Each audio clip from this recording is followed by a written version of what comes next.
ஹல்லேலூயா ஹல்லேலூயா. ಎಲ್ಲ ಸಂತೋಷமா இருக்கிறீங்களா? ಎಲ್ಲರೂ ಸಂತೋಷವಾಗಿದ್ದೀರಾ? ಸಂತೋಷமா இருக்கணும். ಸಂತೋಷ ಉಳ್ಳವರಾಗಿರ್ಬೇಕು. வேதம் நம்மளை அப்படித்தான் அழைக்கிறது. ವೇದವು ನಮ್ಮನ್ನ ಅದೇ ರೀತಿಯಾಗಿ ಕರೆಯುತ್ತೆ. உங்கள் துக்கம் சந்தோஷமாக மாறும். ನಿಮ್ಮ ದುಃಖವು ಹೋಗಿ ಆನಂದ ಬರುವುದು. பல ಪ್ರಶ್ನೆಗಳು வந்திருக்கலாம். ಹಲವು ಸಮಸ್ಯೆಗಳೊಂದಿಗೆ ಬಂದಿರಬಹುದು. ಹಲವು ಗೊಂದಲಗಳೊಂದಿಗೆ ಬಂದಿರಬಹುದು. ದುಃಖ ಭಯಗಳೋடு வந்திருக்கலாம். ವೇದನೆ ದುಃಖ ಭಯಗಳೊಂದಿಗೆ ಬಂದಿರಬಹುದು. ಅನೇಕ ಪಾಡುಗಳೊಂದಿಗೆ ಬಂದಿರಬಹುದು. பல ಸಂಕಟಗಳோடு ಹಲವು ಸಂಕಟಗಳೊಂದಿಗೆ ಬಂದಿರಬಹುದು. எல்லாத்துக்கும் ஒரே ஒரு பதில். ಎಲ್ಲದಕ್ಕೂ ಒಂದೇ ಒಂದು ಉತ್ತರ. ಎಲ್ಲಾ ತಡೆಗಳ ಒಡೆದು ಎಲ್ಲಾ ತಡೆಗಳನ್ನ ನೀಗಿಸಿ ஆண்டவர் உங்களுக்கு சுகம் ஆரோக்கியம் பலம் சமாதானம் சந்தோஷம் எக்கச்சக்கம் மேராளம் தாராளம் அபிவிருத்தியான ஒரு வாழ்க்கையில கொண்டு போகுவார். ದೇವರು ನಿಮ್ಮನ್ನ ಸೌಖ್ಯ ಆರೋಗ್ಯ ಶಕ್ತಿ ಹೆಚ್ಚೆಚ್ಚು ಏರಳ ಧಾರಾಳ ಅಭಿವೃದ್ಧಿಯಾದ ಜೀವನದಲ್ಲಿ ನಿಮ್ಮನ್ನು ನಡೆಸುವವರಾಗಿದ್ದಾರೆ. ಹಲ್ಲೆಲೂಯಾ. 7வது மாசத்துல 2வது வாரத்துல ஆண்டவர் நம்மளை கொண்டு வந்து போட்டிருக்கிறார். 7ನೆಯ ತಿಂಗಳಿನ 2ನೆಯ ಭಾನುವಾರದಲ್ಲಿ ದೇವರು ನಮ್ಮನ್ನ ತಂದು ಸೇರಿಸಿದ್ದಾರೆ. ಆಶೀರ್ವಾದமான வார்த்தைகள் உங்களோடு பேசுவார். ದೇವರು ಆಶೀರ್ವಾದವಾದ ವಾಕ್ಯಗಳನ್ನ ನಿಮ್ಮೊಂದಿಗೆ ಮಾತಾಡ್ತಾರೆ. ನಮ್ಮ ಕೆಲಸ ಏನು? ವಾಡಿಕೆ ಪ್ರಕಾರ ನಾನು சொல்றது போல ವಾಡಿಕೆಯ ಪ್ರಕಾರ ನಾನು ಯಾವಾಗ್ಲೂ ನಿಮ್ಗೆ ಹೇಳುವ ಹಾಗೆ 4வது அதிகாரம் 24 25 ಅದಿನಪಡಿயில ಮಾರ್ಕ್ ಪುಸ್ತಕದ 4ನೇ ಅಧ್ಯಾಯದ 24 25ನೇ ವಾಕ್ಯದ ಪ್ರಕಾರ ಕಾದು ಕೊಡುವುದರಲ್ಲಿ ಜಾಗೃತಿ, ಕಿವಿಗೊಡುವ ವಿಷಯದಲ್ಲಿ ಎಚ್ಚರಿಕೆಯಾಗಿರಬೇಕು. ಕಿವಿಗೊಡುವ ವಿಷಯದಲ್ಲಿ ಎಚ್ಚರಿಕೆಯಾಗಿರಬೇಕು. ಕಿವಿಗೊಡುವ ವಿಷಯದಲ್ಲಿ ಎಚ್ಚರಿಕೆಯಾಗಿರಬೇಕು. ಕಾದುಕೊಳ್ಳದ ಜೀವ ಶ್ವಾಸ போய்ಕೊಂಡಿರುತ್ತದೆ. ಕಿವಿಯ ಮುಖಾಂತರ ಜೀವವು ಹೊರಡುತ್ತೆ. ದ್ವಾರಂ ಹೋಗಿರೋದು, ಜೀವದ ಬುಗ್ಗೆ ಹೊರಡುತ್ತೆ. ಅಲ್ಲಿಂದ போய் உங்க இதயத்துல பிரவேசிக்கிறது. ಅಲ್ಲಿಂದ ಹೋಗಿ ನಿಮ್ಮ ಹೃದಯದಲ್ಲಿ ಅದು ಪ್ರವೇಶಿಸುತ್ತೆ. உங்க இதயத்தில் இருக்கிறது தான் உங்க வாய் பேசும். ನಿಮ್ಮ ಹೃದಯದಲ್ಲಿ ತುಂಬಿರುವಂತದ್ದೇ ನಿಮ್ಮ ಬಾಯಿ ಮುಖಾಂತರ ಹೊರಡುತ್ತೆ. 1000 ಪ್ರಶ್ನೆகளுக்கு உங்க வாய் என்ன பேசுதோ அதுதான் வாழ்க்கையில் நடக்கும். ನಿಮ್ಮ 1000 ಸಮಸ್ಯೆಗಳ ಮಧ್ಯದಲ್ಲಿ ನಿಮ್ಮ ಬಾಯಿಲ್ಲ ನೀವು ಏನ್ ಮಾತಾಡ್ತೀರೋ ಅದುವೇ ನಿಮ್ಮ ಜೀವನಕ್ಕೆ. அதான் காது கொடுக்கிறது ரொம்ப ஜாக்கிரதையா இருக்கு.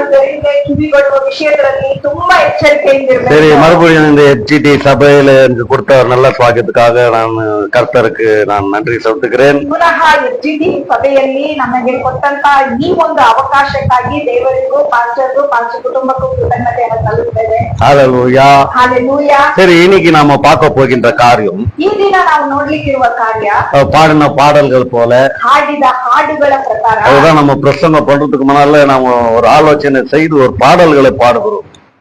ಪ್ರಸಂಗಿಸುವುದಕ್ಕೆ ಮುಂಚೆ ಹಲವು ಆಲೋಚನೆಗಳನ್ನ ಮಾಡಿ ಕೆಲವು ಹಾಡುಗಳನ್ನ ಹಾಡ್ತೇವೆ. ஏன்னா நம்ம பேச்சும் நம்ம வார்த்தையும் நம்ம பாடுகிற பாடலும் நம்ம கேட்கிற பிரசங்கமும் எல்லாம் ஒண்ணாக இருக்கணும். ನಮ್ಮ ಮಾತು, ನಾವು ಮಾತಾಡುವ ಪ್ರಸಂಗವು, ನಾವು ಕೇಳುವ ಹಾಡು, ಕೇಳುವ ಒಂದು ವಾಕ್ಯಗಳು ಎಲ್ಲ ಸಮವಾಗಿರ್ಬೇಕು. நம்ம பேசுறது ஒண்ணு கேட்கறது ஒண்ணு இருக்க கூடாது. ನಾವು ಮಾತಾಡೋದೊಂದು ಕೇಳೋದೊಂದಾಗಿರಬಾರದು. ஹல்லேலூயா. அப்ப தடைகளை ஒடித்தரையா தள்ளாட விடவில்லையே. தடைಗಳನ್ನ ನೀಗಿಸಿದ್ದೀರಿ, ನನ್ನನ್ನು ಅಲುಗಾಡಲು ಬಿಡಲಿ. பல தடைகள் நம்ம வாழ்க்கையில வந்திருக்கலாம். தடைಗಳು ನಮ್ಮ ಜೀವಿತದಲ್ಲಿ பல நாள்களோட தடை இருக்கலாம். ಹಲವು ದಿನಗಳು ತಡೆಗಳಿಂದ, பல மாதங்கள் தடை இருக்கலாம். ತಿಂಗಳುಗಳ ತಡೆಯಾಗಿ, பல வருஷங்கள்ல இருந்து தடை இருக்கலாம். ವರ್ಷಗಳಿಂದ ತಡೆಗಳು ಇರಬಹುದು. ஆனா ஆண்டவர் காலம் பரிபூர்ணமான அந்த தடைகள் எல்லாம் ಒಡೆದು போடுவார். ಆದ್ರೆ ದೇವರು ಕಾಲವು ಪರಿಪೂರ್ಣವಾದಾಗ ಆ ತಡೆಗಳನ್ನೆಲ್ಲ ತೆಗೆದು ಹಾಕ್ತಾರೆ. சில நாள் ஆண்டவர் விட்டு வச்சிருப்பார். ದಿನಗಳನ್ನ ದೇವರು ಬಿಟ್ಟಿದ್ದಾರೆ. சில நாள்கள் ஆண்டவர் விட்டு வைக்கணும். ಕೆಲವು ದಿನಗಳು ದೇವರು ಆ ರೀತಿ ಬಿಡಬೇಕು. இருக்கிற தடையில இன்னைக்கு சாயங்காலமே ஒடிச்சு போட்டு நம்மள நல்லா ஒரு வழியில நடத்திடலாமே. ಈಗಿರುವ ನಮಗಿರುವ ಈ ತಡೆಗಳನ್ನ ಈ ದಿನ ಸಾಯಂಕಾಲನೇ ಆ ತಡೆಯನ್ನ ನೀಗಿಸ್ಬಿಟ್ಟು ನಮ್ಮ ಮನ್ನ ನಡೆಸ್ಬಿಡ್ಬೋದಲ್ಲ. தடை என்பது ತಡೆ ಎನ್ನುವುದು 3 ವಿಧமான ஒரு தடைகள் வருகிறது. 3 ವಿಧವಾಗಿ ತಡೆಗಳು ಬರುತ್ತೆ. ಒಂದು பொல்லாத பிசாசின் வழியிலிருந்து நமக்கு பெரிய தடைகள் உருவாகும். ಕೆಟ್ಟ ಸೈತಾನನ ಬಳಿಯಿಂದ ನಮಗೆ ತಡೆಗಳು ಬರುತ್ತೆ. ஹல்லேலூயா. ஹல்லேலூயா. இரண்டாவது தடை, ಎರಡನೆಯ ತಡೆ, நம்ம சுத்தி இருக்கிற நம்ம ஜனங்கள் மூலமாக ஒரு தடை வருது. ನಮ್ಮ ಸುತ್ತಲಿರುವ ಜನಗಳ ಮುಖಾಂತರ ಒಂದು ತಡೆ. அது குடும்பத்துல இருந்து வரலாம், ಅದು ಕುಟುಂಬದಿಂದ வேலை ಸ್ಥಳங்கள்ல வரலாம், சபைகள்ல வரலாம், நாம் வாழ்கிற அக்கத்து பக்கத்துல எல்லா ஜனங்கள் மூலமாக நமக்கு பல தடைகள் வரலாம். ನಾವು ಜೀವಿಸುವ ಅಕ್ಕಪಕ್ಕದ ಮನೆಯವರ ಮುಖಾಂತರ ಹಲವು ತಡೆಗಳು ಬರಬಹುದು. மூன்றாவது தடை, ಮೂರನೆಯ ತಡೆ, இது தேவனால் வருகிற தடை. ಇದು ದೇವರಿಂದ ಬರುವ ತಡೆ. 2 தடை ஏற்றுக்கொள்ள முடியும். 2 தಡೆಯನ್ನ ನಾವು ಸ್ವೀಕರಿಸಬಹುದು. பொல்லாத பிசாசிலிருந்து வர தடை, ஆமா அவன் டெய்லி நமக்கு சில விதமான ஒரு தடைகள் போட்டு கொண்டிருக்கிறான், ஏற்றுக்கொள்ள முடியும். ಹೌದು, ಈ ಕೆಟ್ಟ ಸೈತಾನನಿಂದ ತಡೆ ಬರುತ್ತೆ ಅಂತ ಹೇಳಿದ್ರೆ ನಂಬಬಹುದು. ಯಾವ್ದಾದ್ರೂ ಒಂದು ರೀತಿಯಲ್ಲಿ ದಿನಾ ಒಂದೊಂದು ತಡೆ ಹಾಕ್ತಾ ಇರ್ತಾರೆ. ஜனங்கள் மத்தியில தடை வரலாம், ಜನಗಳ ಮುಖಾಂತರ, ಜನಗಳ குடும்பத்துல அண்ணன்ல இருந்து தடை, ಕುಟುಂಬದ ಜನರಿಂದ ತಡೆ, குடும்பத்துல அண்ணன்ல இருந்து தடை, ಕುಟುಂಬದಲ್ಲಿ ಅಣ್ಣನಿಂದ ತಡೆ, தம்பியில இருந்து தடை, ತಡೆ, உருவானவர்கள் இருந்து தடை, ಮತ್ತು ಬಳಗದವರಿಂದ ತಡೆ, நீதிகளிலிருந்து தடை, ಸ್ನೇಹಿತರಿಂದ ತಡೆ. இப்படி பல விதமான பிரச்சனைகள் தடைகள் நமக்கு வந்து கொண்டே இருக்கிறது. ಈ ರೀತಿಯಾಗಿ ಹಲವು ವಿಧವಾದ ಸಮಸ್ಯೆಗಳು, ತಡೆಗಳು ಬರ್ತಾನೆ ಇದೆ. ஆனா தேவன் தடைகளை ஒடுக்கிறவராச்சு, அவர்னால எப்படி தடை வரும் என்றது ஏற்றுக்கொள்ள முடியாத ஒரு கருத்து. ದೇವರು ತಡೆಗಳನ್ನ ನೀಗಿಸುವವರು, ಅವರಿಂದ ಹೇಗೆ ತಡೆ ಬರುತ್ತೆ ಅದನ್ನ ನಮ್ಮಿಂದ ಅಂಗೀಕರಿಸಿಕೊಳ್ಳೋದಿಕ್ಕಾಗೋದಿಲ್ಲ. நம்ம தடைகளை ஒடித்திரையா தள்ளாட விடவில்லை தானே பாடணும். ತಡೆಗಳನ್ನ ಒಡೆದಿದ್ದೀರಯ್ಯ, ನಮ್ಮನ್ನ ಅಲುಗಾಡಲು ಬಿಡಲಿಲ್ಲ ಅಂತ ತಾನೇ ಹಾಡಿದ್ವಿ. இப்படி பாடணுமா? ಈ ರೀತಿ ಹಾಡಿದ್ವಾ? தடைகளை போட்டீரையா தள்ளாட விடவில்லை, அப்படியா பாடணும். ತಡೆಗಳನ್ನ ಹಾಕಿದ್ದೀರಾ, ನನ್ಗೆ ಅಲ್ಲಾಡೋದಕ್ಕೆ ಬಿಡ್ಲಿಲ್ಲ, ಆ ರೀತಿ ಹಾಡಿದ್ವಾ? யோசித்து பாருங்க, ಸ್ವಲ್ಪ ಯೋಚಿಸಿ கொஞ்சம் ನೋಡಿ, சிந்தித்து பாருங்க, ಚಿಂತಿಸಿ ஆலோசித்து பாருங்க. ಆಲೋಚಿಸಿ ನೋಡಿ. தேவனை குறித்து ஒரு நல்ல மரியாதை நமக்குள்ள வர வேண்டும். ದೇವರನ್ನ ಕುರಿತ ಒಂದು ಒಳ್ಳೆಯ ಮರ್ಯಾದೆ ನಮಗೆ அவர் சில ಬರಬೇಕು. காலம் ஏன் தடைகள் போடுறாங்கன்னா, ಕೆಲವು ಕಾಲ ನಮಗೆ ಯಾಕೆ ತಡೆಗಳನ್ನ ಹಾಕ್ತಾರೆ அந்த ಅಂತ ಹೇಳಿದ್ರೆ, தடை என்பது யாரும் ஒழிக்க முடியாத ஒரு காரியம் என்று நீயும் அறிந்து கொள்ள வேண்டும், மற்றவர்களும் அறிந்து கொள்ள வேண்டும். ದೇವರು ಹಾಕಿದ ಆ ತಡೆಯನ್ನ ಯಾರಿಂದಲೂ ಮುರಿಯೋದಿಕ್ಕೆ ಆಗೋದಿಲ್ಲ ಅನ್ನೋದನ್ನ ನೀವು ತಿಳಿದುಕೊಳ್ಳಬೇಕು, ನಿಮ್ಮ ಮುಖಾಂತರ ಪರರು ತಿಳಿದುಕೊಳ್ಳಬೇಕು. ಅದಕ್ಕಾಗಿಯೇ ಆ ತಡೆ. இஸ்ரேல் மக்களை 400 வருஷத்துல அடிமைத்தனத்துல தடைகள்ல எந்த தடைகளும் ஒழித்து வெளியே கொண்டு வர முடியாத ஒரு இடத்துல அவர்தான் வச்சிருந்தாரு பாருங்க. ಇಸ್ರಾಯೇಲ್ ಜನರನ್ನ 400 ವರ್ಷ ಅಧೀನತನದಲ್ಲಿ ಯಾವ ತಡೆಗಳನ್ನು ಒಡೆದು ಅವರನ್ನ ಹೊರಗೆ ತರಲಿಕ್ಕೆ ಹಾಕಬಾರ್ದು, ಆ ರೀತಿ ದೇವರೇ ಇಟ್ಟಿದ್ರು. அதே மாதிரி ஒருவனை அனுப்பிச்சு தடைகளை ஒழித்து வெளியே கொண்டு வருவது அவரால் முடியும் பாருங்க. ಒಬ್ಬನನ್ನ ಕಳಿಸಿ ಆ ತಡೆಗಳನ್ನ ಮುರಿದು ಅಷ್ಟೂ ಜನರನ್ನ ಹೊರ ತರೋದಕ್ಕೆ ದೇವರಿಂದ ಸಾಧ್ಯ. அதனாலதான் பாடம் ஆகும், உம்மால் எல்லாமே ஆகும் என்றது பாடம். ಆದ್ರಿಂದಲೇ ನಾವು ಹಾಡ್ತೇವೆ, ಸಾಧ್ಯ ನಿಮ್ಮಿಂದ ಎಲ್ಲವೂ ಸಾಧ್ಯ ಅಂತ ಹೇಳಿ. யாரால முடியாத காரியத்தை 400 வருஷத்து வரைக்கும் காக்க வச்சு, அப்போ உங்களால எந்த தேவனும் இல்ல, எந்த மனுஷனை கொண்டு வர்றதுக்கு இப்ப நான் இறங்கி வரேன், நான் வெளியே கொண்டு வரேன்னு காட்டுறதுக்காக தான் அந்த 400 வருஷம். ಯಾರಿಂದಲೂ ಸಾಧ್ಯವಾಗದ ಕಾರ್ಯವನ್ನ ನಾನೇ ಇಳಿದು ಬಂದು ಆ ತಡೆಗಳನ್ನೆಲ್ಲ ನೀಗಿಸಿ ನಾನು ಹೊರ ತರ್ತೇನೆ ಅನ್ನೋದನ್ನ ತೋರಿಸೋದೇ ಆ ಇಸ್ರಾಯೇಲ್ ಜನರ ಅಧೀನತನದಿಂದ ಬಿಡುಗಡೆ. ஆபிரகாம் 75 வருஷத்துல கூப்பிட்டாரு, 25 வருஷம் காக்க வச்சாரு. ಅಬ್ರಹಾಮನನ್ನ 75 ವರ್ಷದಲ್ಲಿ ಕರೆದ್ರು, ಆದ್ರೆ 25 ವರ್ಷಗಳು ಕಾಯುವಂತೆ ಮಾಡಿದ್ರು. ஆக்குறது என்ன? ಕಾಯುವುದಂದ್ರೆ ಏನು? பாடுறோம் இல்லையா? ಮಾಡ್ತೇವಲ್ವಾ? காயத்தீர்வே தடவாதரும் நான் காயத்தீர்வே பாடுறோம் இல்லையா? ಕಾತಿರುತ್ತೇನೆ ಕರ್ತರಿಗೆ ನಾನು ಕಾತಿರುತ್ತೇನೆ ಅಂತ ಹೇಳಿ ಹಾಡ್ತೇವಲ್ವಾ? ಎಷ್ಟೇ ನಿಧಾನ ಆದ್ರೂ ನಾವು ಕಾಯ್ತೇವೆ ಅಂತ ಹೇಳಿ பாடிட்ட பிற்பாடு கிரியையில காமிக்கணும். ನಾವು ಕಾಯುವುದನ್ನ ಕ್ರಿಯೆಯಲ್ಲಿ ತೋರಿಸ್ಬೇಕು. ஜஸ்ட் பாஸ்டர் சொல்லி முடிச்சாரு. ಈಗ ಪಾಸ್ಟರ್ ಹೇಳಿ ಮುಗಿಸಿದ್ರು. விசுவாசம் என்பது ವಿಶ್ವಾಸ ಅನ್ನೋದು கிரியையில காமிக்கணும். ಕ್ರಿಯೆಯಲ್ಲಿ ஆபிரகாம் அந்த கிரியையை காமிச்சான். 25 வருஷம் காத்திருந்தான். 25 ವರ್ಷ ಕಾದಿದ್ದ. சாராவுடைய தரை ஒடிச்சு ஒரு ஈசாக்கு கொண்டு வந்து போட்டார். ತಡೆಯನ್ನ ನೀಗಿಸಿ ಈಸಾಕನನ್ನ ಆಕೆ ಮುಖಾಂತರ ಹೊರತಂದ್ರು. ஹல்லேலூயா. ஹல்லேலூயா. வயதான காலத்துல கூட ஆண்டவர் முடியாத ஒரு காரியத்தை செய்து முடிக்கிறதுக்கு எலிசபெத்தை கூட கொண்டாந்து வைக்கிறார். ವಯಸ್ಸಾದ ಕಾಲದಲ್ಲಿ ಅಸಾಧ್ಯವಾದ ಕಾರ್ಯಗತ ಮಾಡೋದಿಕ್ಕೆ ವಯಸ್ಸಾದ ಎಲಿಜಬೆತ್ ಮುಖಾಂತರ ಸ್ನಾನಿಕ ಯೋಹಾನನನ್ನ ಹೊರತಂದ್ರು. வயதாச்சு முடிஞ்சிருச்சு, ವಯಸ್ಸಾಗೋಯ್ತು, ಮುಗಿದೋಯ್ತು, இன்னும் பிள்ளை பெற்ற பாக்கியம் இல்லை. ಮಕ್ಕಳು ಮಾಡುವ ಭಾಗ್ಯ ಇಲ್ಲ. ஏதோ குறை 80 வயசு ஜக்கரியாக்கு ಹೆಚ್ಚು ಕಮ್ಮಿ ಜಕರಿಯನಿಗೆ 70 ವರ್ಷ ரிட்டையர் ஆகி போகும்போது கண்ணீர் எடுக்கிறான், ರಿಟೈರ್ಡ್ ಆಗಿ ಹೋಗುವಾಗ ಕಣ್ಣೀರು கடைசி தூபம் போடுகிறான். ಕಡೆಯ ಒಂದು ಧೂಪವನ್ನ அதான் அந்த தூபம் போடுறதுக்கு ஒரு சீட்டி உண்டு, அந்த சான்ஸ் கிடைச்சது. ಕಡೆಯದಾಗಿ ತಾನ ಕೆಲಸವನ್ನ ಮಾಡೋದಿಕ್ಕೆ ಚೀಟಿ ಹಾಕುವಾಗ ಒಂದು ಲಕ್ಕಿಂದ ಅವನಿಗೆ ಆ ಕೆಲಸ அந்த சீட்டி இல்லைன்னா அந்த தூபம் போடுற வேலை இல்லாத வீட்டுக்கு போயிருக்கணும். ಆ ಚೀಟಿ ಒಂದು ವೇಳೆ ಜಕರಿಯನ ಹೆಸರಿಗೆ ಬೀಳದೆ ಹೋಗಿದ್ರೆ ಆ ಧೂಪವನ್ನು ಸಹ ಹಾಕದೆ ಅವನ ಮನೆಗೆ ಹೋಗಿ எனக்கு ஒரு பிள்ளையை கொடுத்திருந்தா ಒಂದು ಮಗುವನ್ನ ಕೊಟ್ಟಿದ್ರೆ அந்த பிள்ளையை உன்கிட்ட வேலை செய்து விட்டுட்டு நான் போயிருப்பேனே. ಮಗನನ್ನ ನಿನ್ನ ಸಮ್ಮುಖದಲ್ಲಿ ಕೆಲಸಕ್ಕೆ ಬಿಟ್ಬಿಟ್ಟು ನಾನು ರಿಟೈರ್ಡ್ ಆಗಿ கடைசி நிமிஷம் வரைக்கும் தெரியாது, 6 மாசம் கர்ப்பிணியா இருக்கிற பொண்டாட்டி இது ஜக்கரியாக்கு தெரியாது. ಕಡೆಯ ಗಳಿಗೆಯವರೆಗೂ ಜಕರಿಯನಿಗೆ ಗೊತ್ತಿಲ್ಲ ತನ್ನ ಹೆಂಡತಿ 6 ತಿಂಗಳ ಗರ್ಭಿಣಿ. 6 மாதம் உள்ள இருக்கிறான் பாருங்க. 6 ತಿಂಗಳು ಇವನು ಆಲಯದಲ್ಲಿ அவன் சரதி தீந்து பிற்பாடு வீட்டுக்கு போகணும். ಅವನ ಒಂದು ಸರದಿ ಮುಗಿದ ನಂತರ ಮನೆಗೆ ಹೋಗ್ಬೇಕು. என்ன நடக்கிறது? ಏನ್ ನಡೆಯುತ್ತೆ? உன் மனைவி கர்ப்பவதியா இருக்கிறார், ನಿನ್ನ ಹೆಂಡತಿ ಗರ್ಭದಲ್ಲಿ அவருக்கு ஒரு பிள்ளை பிறக்கும், ಆಕೆಗೆ ಒಂದು ಮಗು ಹುಟ್ಟುತ್ತೆ. மாணிக்க யோவான் என்று பேரு. ನಾನಿಕ ಯೋಹಾನ ಅಂತ ಹೇಳಿ ಹೆಸರಿಡು. தடைகளை ஒழிச்சு அவனுக்கு தடைகளை எல்லாம் வச்சு ரெடி பண்ணி வச்சுக்கிறான்ப்பா, போய் சந்தோஷமா வாழ போ.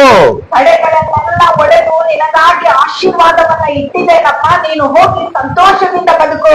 ஏன் தடைகள் போட்டு வச்சிருந்த? ಯಾಕೆ ತಡೆಗಳನ್ನ ಹಾಕಿಟ್ಟಿದ್ದೆ? சில வருஷத்துக்கு முன்னால அவனுக்கு பிள்ளையை கொடுத்ததா நீ இப்படிதான் கொண்டாந்து என்கிட்ட சேர்த்துட்டு தூபம் போடுறதுக்கு விட்டுட்டு இருப்ப.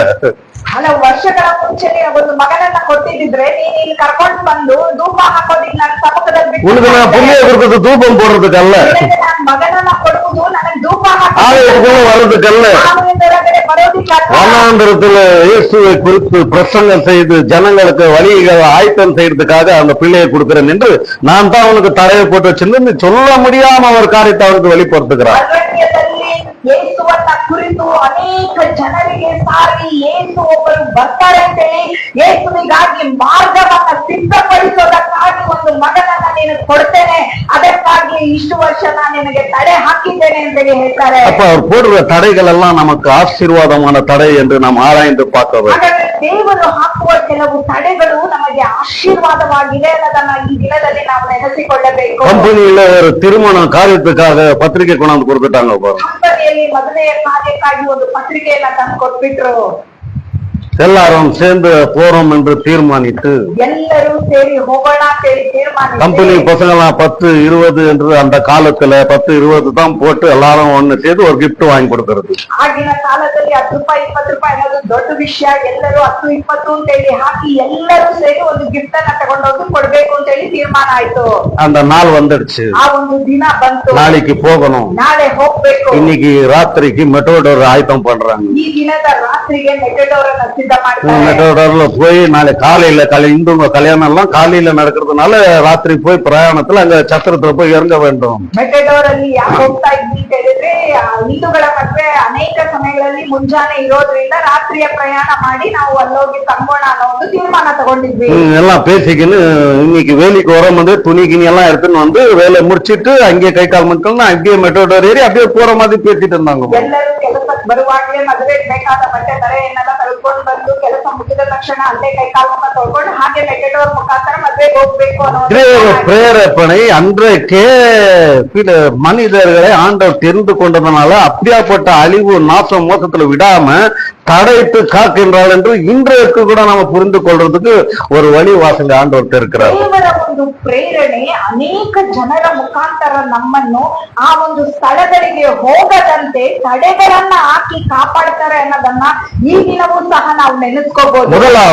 ಮೊದಲನೇದಾಗಿ காலையில போகும் வந்து நம்ம கிட் பேக் எடுத்துன்னு போகவில்லை. ಬೆಳಿಗ್ಗೆ ಹೋಗುವಾಗ ನಾನು ಕಿಟ್ ಬ್ಯಾಗ್ ತಗೊಂಡು ಹೋಗ್ಲಿಲ್ಲ. அது ஒரு தேவ பிரேரப்பனை. ಅದು ಒಂದು ದೇವರ ಪ್ರೇರಣೆ. இரண்டாவது ಎರಡನೇದು சீக்கிரமாக வேலை முடிச்சுக்கின்னு வந்து தண்ணியை ஊத்திக்கின்னு கிட் பேக் எடுத்துன்னு போலாம் என்று ஒரு எனக்குள்ள நினைவு வந்து அந்த காரியத்தை நான் செய்தேன். ಬೇಗ ಕೆಲಸ ಮುಗಿಸ್ಕೊಂಡು ಬಂದು ಸ್ನಾನ ಮುಗಿಸ್ಕೊಂಡು ಆಮೇಲೆ ನಾನು ಕಿಟ್ ಬ್ಯಾಗ್ ಅನ್ನ ತಗೊಂಡು ಹೋಗೋಣ ಅಂತ ಅನ್ಕೊಂಡು ನಾನು ಕಿಟ್ ಬ್ಯಾಗ್ ಅನ್ನ ತಗೊಂಡು ಹೋಗಿ அப்படிமா வீட்டுக்கு போகிற வழியில பஞ்சர் ஆகி வண்டி பஞ்சரை போட வீட்டு போய் நான் வீட்டுக்கு சேர்றதுக்குள்ள பல நேரங்கள் ஆகிவிட்டது. ಹಾಗೆ ನನ್ನ ಮನೆಗೆ ಹೋಗುವಾಗ ಕೆಲಸ ಮುಗಿಸ್ಕೊಂಡು ಗಾಡಿ ಪಂಚರ್ ಆಗೋಯ್ತು. ಆ ಪಂಚರ್ ಎಲ್ಲ ಪಂಚರ್ ಅಂಗಡಿ ಹುಡುಕಿ ಪಂಚರ್ ಹಾಕೊಂಡು ಮನೆಗೆ ಹೋಗಿ ಸೇರೋಕೆ ಹೆಚ್ಚು ಕಮ್ಮಿ ಅನೇಕ ಸಮಯ ಆಗೋಯ್ತು. இன்னும் போய் நான் குடுத்து ரெடி ஆகி கிட் பேக் அதுக்குள்ள மெட்டர் ஸ்டார்ட் பண்ணி மெட்டர் போற நேரம் வந்துருச்சு. ನಾನು ಇನ್ನು ಹೋಗಿ ಮನೆಗೆ ಸ್ನಾನ ಮಾಡಿ ಎಲ್ಲ ಕಿಟ್ ಎಲ್ಲ ತರೋಷ್ಟರಲ್ಲಿ ಮೆಟೆಡೋರ್ ಹೊರಡೋ ಸಮಯ ಆಗೋಯ್ತು. இது ஆவாத எல்லாமே போவாத நின்றுட்டோம் பாரு. ಇದು ಆಗದೆ ಇರುವ ಕೆಲಸ ಅಂತೇಳಿ ನಾನು ಮದುವೆಗೆ ಹೋಗದೆ ನಿಂತು ಬಿಟ್ಟೆ. மறுநாள் எல்லாரும் கல்யாணம் போறவங்க எல்லாம் போயிட்டு இருக்காங்க, நான் வேலைக்கு போற மாதிரி போயிட்டேன். ಮಾರನೇ ದಿನ ಮದುವೆಗೆ ಹೋಗೋರೆಲ್ಲ ಹೋಗ್ಬಿಟ್ಟಿದ್ದಾರೆ. ನಾನು ನಾರ್ಮಲ್ ಆಗಿ ಕೆಲ್ಸಕ್ಕೆ ಹೋಗೋ ತರ ಕೆಲ್ಸಕ್ಕೆ ಹೋದೆ. கேக்குறாங்க நீ போலியா? ಎಲ್ರು ಕೇಳ್ತಾರೆ ಯಾಕೆ ನೀನು இல்ல ಹೋಗ್ಲಿಲ್ಲ? போல, ಇಲ್ಲ ಹೋಗ್ಲಿಲ್ಲ, இது மிஸ் ஆயிடுச்சு, ನನಗೆ ಮಿಸ್ ಆಗೋಯ್ತು, பஞ்சர் ஆயிடுச்சு, ಗಾಡಿ ಪಂಚರ್ லேட் ஆயிடுச்சு, ಲೇಟ್ ಆಗೋಯ್ತು. இப்படியே பேசுங்கிற நேரத்துல கல்யாணத்துக்கு போனவங்க இன்னும் கல்யாணம் அங்க நடந்துருக்குது. அப்பயே 2-3 பேர் இங்க வந்துட்டு இருக்கிறாங்க. ಆ ರೀತಿ ನಾವು ಮಾತಾಡ್ತಾ ಇರುವ ಸಮಯದಲ್ಲಿ ಮದುವೆಗೆ ಆ ಮೆಟೆಡೋರ್ ನಲ್ಲಿ ಹೋದವರಲ್ಲಿ ಒಂದು 2-3 ಬಂದ್ಬಿಟ್ಟಿದ್ದಾರೆ ಮದುವೆಗೆ ಹೋಗದೆ.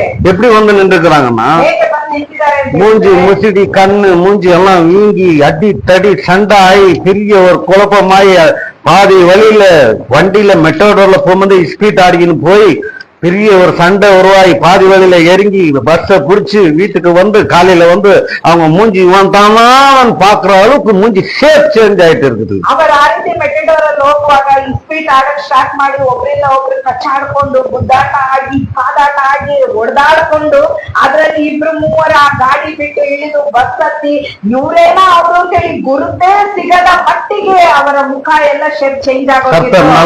ದೇವರು ಒಳ್ಳೆಯವರು. நம்மள எப்படாப்பட்ட அழிவு நாசம் மோசத்துல விபத்துல போய் மாட்டிக்காதபடி நம்மளை எப்படியாவது தடுத்து நம்மளை காத்து நம்மள தாயின் கர்ப்பத்திலேயே தெரிந்து கொண்டிருக்கிறார். ದೇವರು ಒಳ್ಳೆಯವರು. ನಮಗೆ ಯಾವ ವಿಪತ್ತು ಆಪತ್ತು ಅವಮಾನ ನಾಶ ಯಾವುದು ಉಂಟಾಗದಂತೆ ನಮ್ಮನ್ನ ತಾಯಿಯ ಗರ್ಭದಲ್ಲೇ ಕರೆದಾತನು ನಮ್ಮನ್ನು ಕಾಯುವವರಾಗಿ. இன்னைக்கு ஒரு 2 தடைகளை குறித்து பார்த்துட்டு கொடுத்த நேரத்துக்கு சரியாக நான் முடிச்சிடுறேன். 2 ತಡೆಗಳನ್ನ ನೋಡಿ ನಮಗೆ ಕೊಟ್ಟ ಸಮಯಕ್ಕೆ ಸರಿಯಾಗಿ ಮುಗಿಸಿ. ஒன்னு மனிதர்களுடைய தடை, ಒಂದು ಮನುಷ್ಯರ ಮುಖಾಂತರ, இரண்டாவது தேவனுடைய தடை.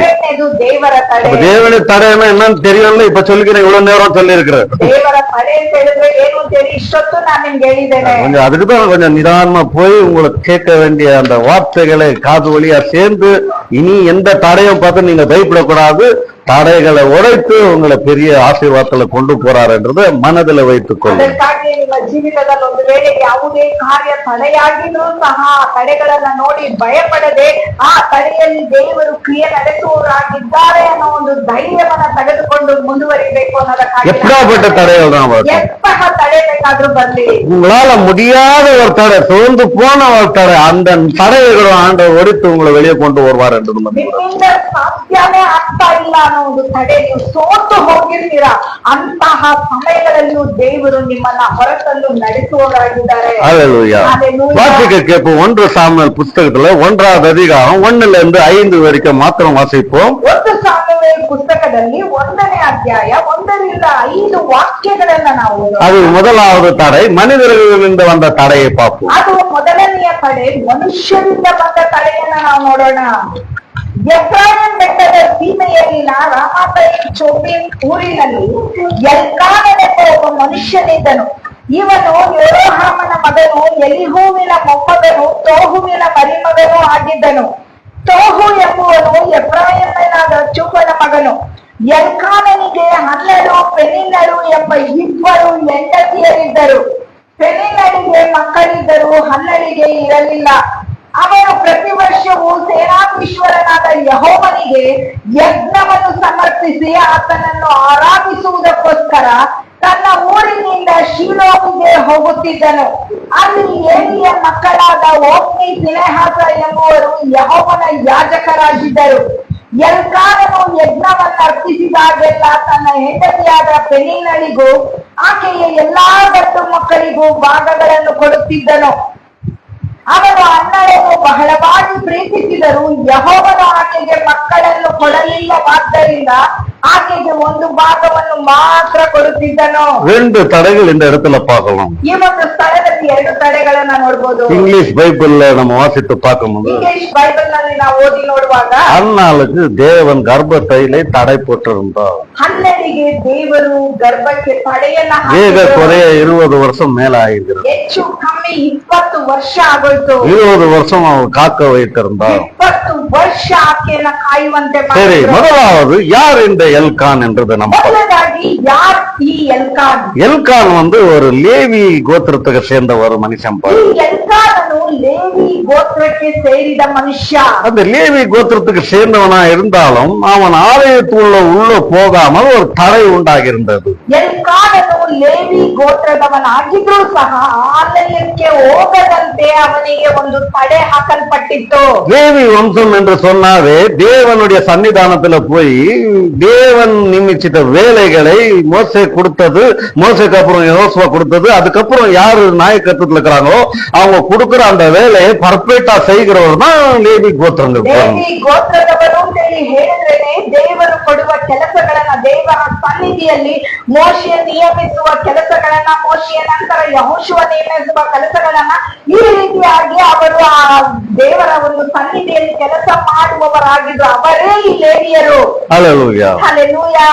யாத்திராகமம் புத்தகம் 2ஆம் அதிகாரம் 1ஆம் வசனத்துல வாசிக்கும்போது லேவி கோத்திரத்துல பிறந்தவனாகி இருக்கிற மோசேயை அழைத்து தேவன் நாயக்கத்துவத்தை கொடுக்கிறார். ವಿಮೋಚನ ಕಾಂಡ ಪುಸ್ತಕದಲ್ಲಿ ನಾವು ಓದಿ ನೋಡುವಾಗ ಲೇವಿ ಗೋತ್ರದಲ್ಲಿ ಹುಟ್ಟಿದ ಮೋಶೆಗೆ ನಾಯಕತ್ವವನ್ನ ದೇವರು ಕೊಡ್ತಾರೆ. நாயக்கத்துவம் கொடுத்துட்டா, தேவன் கொடுத்துட்டா, அதபடி நம்ம செய்துதான் ஆக வேண்டும். ದೇವರು ನಮಗೊಂದು ನಾಯಕತ್ವವನ್ನ ಕೊಟ್ಟು ಬಿಟ್ರೆ ಅದರ ಪ್ರಕಾರ ನಾವು ಮಾಡ್ಲೇಬೇಕು. அவர் பெரியவரோ சின்னவரோ, ಅದು ದೊಡ್ಡವರೋ ಚಿಕ್ಕವರೋ, அவர் நாயக்கத்துவத்தில் இருக்கும்போது நம்ம அவர் கீழே வேலை செய்யும் போது அவர் சொன்ன மாதிரி நம்ம செய்யறதுதான் நமக்கு ஒரு பெரிய ஆசீர்வாதம். ನಮಗಿಂತ ಮೇಲೆ ನಮ್ಮ ವಯಸ್ಸಿಗಿಂತ ಚಿಕ್ಕವರು ನಾಯಕತ್ವದಲ್ಲಿದ್ರೆ ಅವರು ಹೇಳುವ ಕೆಲಸಗಳನ್ನ ನಾವು ಮಾಡ್ಲೇಬೇಕು. அவர் சொல்லாததை நாம போய் செய்து அது தேவனுடைய கோபத்துக்கு மட்டும் இல்ல, அந்த மனிதனுடைய கோபத்துக்கு உள்ளாதனா அது நாம அவர் பொறுப்பு அல்ல, நாம தான் பொறுப்பு. அது ಆ ಒಂದು ಮನುಷ್ಯನು ಹೇಳುವ ಕಾರ್ಯಕ್ಕೆ ವಿಧೇಯರಾಗದೆ ನಾವು ಬೇರೆ ಕಾರ್ಯಗಳನ್ನ ಮಾಡಿದ್ರೆ ದೇವರಿಗೂ ಹಾಗೂ ಆ ಮನುಷ್ಯನ ಕೋಪಕ್ಕೂ ನಾವು ಆಡಾಗ್ತೇವೆ. ಕಾರಣ ಅದಕ್ಕೆ ಕಾರಣರು ನಾವೇ. ஆரோன் அண்ணனா இருந்தாலும் தம்பியான மோசே என்ன சொல்றானோ அதுதான் ஆரோன் செய்து கொண்டிருந்தான். ಆರೋನನು ಅಣ್ಣನಾಗಿದ್ರು ಸಹ ತಪ್ಪನಾದ ಮೋಶೆ ಏನ್ ಹೇಳ್ತಾ ಇದ್ರು ಅದನ್ನೇ ಆರೋನನು ಮಾಡ್ತಾ ಇದ್ರು. வாசிக்க கேட்போம். என்னாகும் புஸ்தகத்துல 8ஆவது அதிகாரம் 1ஆவது வசனம். ಅರಣ್ಯಕಾಂಡ ಪುಸ್ತಕದಲ್ಲಿ 8ನೇ ಅಧ್ಯಾಯ 1ನೇ ವಾಕ್ಯವನ್ನ ಓದೋಣ. நல்ல கவனமா கேளுங்க. ಚೆನ್ನಾಗಿ ಗಮನವಿಟ್ಟು ஏன் ಕೇಳಿ. ஏன் மனுஷனுக்கு அழிவு நாசம் வருகிறது? ಯಾಕೆ ಮನುಷ್ಯನಿಗೆ ಅಳಿವು ನಾಶನ ಉಂಟಾಗುತ್ತೆ? அந்த நாசத்துக்கு யார் ಆ காரணம்? ನಾಶನಕ್ಕೆ ಯಾರು ಕಾರಣ? ಕರ್ತರಾ? ದೇವರ?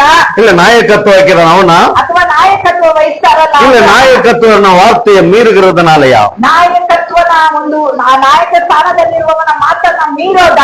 வாசிக்க கேட்போம். ಓದೋದನ್ನ ಕೇಳೋಣ.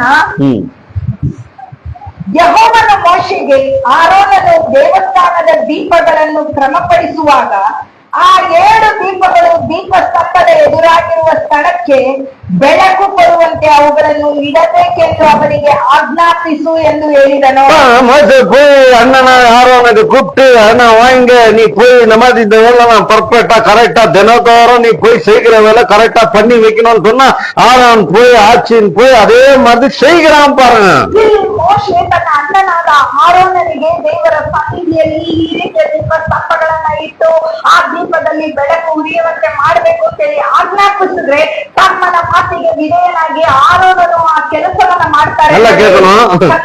மோசே சொல்லும் போதுதான் போய் அதை செய்யணும். ಮೋಶೆ ಹೇಳುವಾಗಲೇ ಅದನ್ನ ಹೋಗಿ ಮಾಡ್ಬೇಕು. மோசே சொல்லாத உள்ள போக கூடாது. ಮೋಶೆ ಹೇಳದೆ ಹೋದ್ರೆ ಅವನ ಇದು என் அண்ணன், என் தம்பி, என் தாத்தா, என் போட்ட, என் அப்பா, என் சித்தப்பா, என் பெரியப்பா என்ன யார் கேட்கறதுலாம் போய் நின்றா அதெல்லாம் வேடிக்கை ஆகாது. ನನ್ನ ಅಣ್ಣ, ನನ್ನ ತಮ್ಮ, ನನ್ನ ತಂದೆ, ನನ್ನ ತಾಯಿ, ನನ್ನ ತಾತ, ನನ್ನ ಮುತ್ತಜ್ಜ, ಆ ರೀತಿ ನನ್ನ ಬಂಧುಗಳು ಅಂತೇಳಿ ಇಷ್ಟ ಬಂದಾಗೆ ದೇವರ ಸಮ್ಮುಖಕ್ಕೆ ಹೋದ್ರೆ ಅದು ಕೆಲಸ. நீ வேற வேலை செய்யுங்க, உன்னுடைய சொந்த பிசினஸ் பண்ணிக்கிறியா, உன் சொந்த வீட்டுல நீ என்ன வேணா பண்ணுங்க, யாரா வீட்டுக்கு. ஆனா தேவனுடைய வேலையில பர்ஃபெக்டா செய்யலன்னா அழிவு நாசம் உள்ள சேர்ந்துரும். ಇಲ್ಲಿ ನಿಮ್ಮ ಸ್ವಂತ ಕೆಲಸ ಅನ್ನೋದಾದ್ರೆ ಮಾಡುವಾಗಲಾದ್ರೆ ನಿಮ್ಮ ಇಷ್ಟ ಬಂದ ಹಾಗೆ ಮಾಡ್ಬೋದು. ಆದ್ರೆ ದೇವರ ಕೆಲಸ ಅಂತ ಹೇಳಿ ಬರುವಾಗ ಅದನ್ನ ಸರಿಯಾಗಿ ಕ್ರಮಬದ್ಧವಾಗಿ ಮಾಡದೆ ಹೋದ್ರೆ ಅಳಿವು ನಾಶನ ಉಂಟಾಗತ್ತೆ. அதெல்லாம் எச்சரிப்பு கண்டறிப்பு எல்லாம் ஆண்டவர் சொல்றாரு. எச்சரிப்பு கண்டறிப்பு கண்டறிச்சு சரியா வேலை செய்யும், இல்லைன்னா வெளியே போ அனுப்பிச்சிடுன்றாரு. ಆದ್ದರಿಂದ ದೇವರ ವಾಕ್ಯ ಸ್ಪಷ್ಟವಾಗಿ ಹೇಳುತ್ತೆ, ಎಚ್ಚರಿಸು, ಖಂಡಿಸು, ಗದರಿಸು, ಇಲ್ಲ ಅಂತ ಹೇಳಿದ್ರೆ ಅವರನ್ನ ಹೊರಡಿಸು. ஏன்னா அதனால இன்னும் மற்றவர்கள் எல்லாம் கெட்டு போயிடுறாங்க. ಯಾಕೆ ಅಂತ ಹೇಳಿದ್ರೆ ಅವರಿಂದ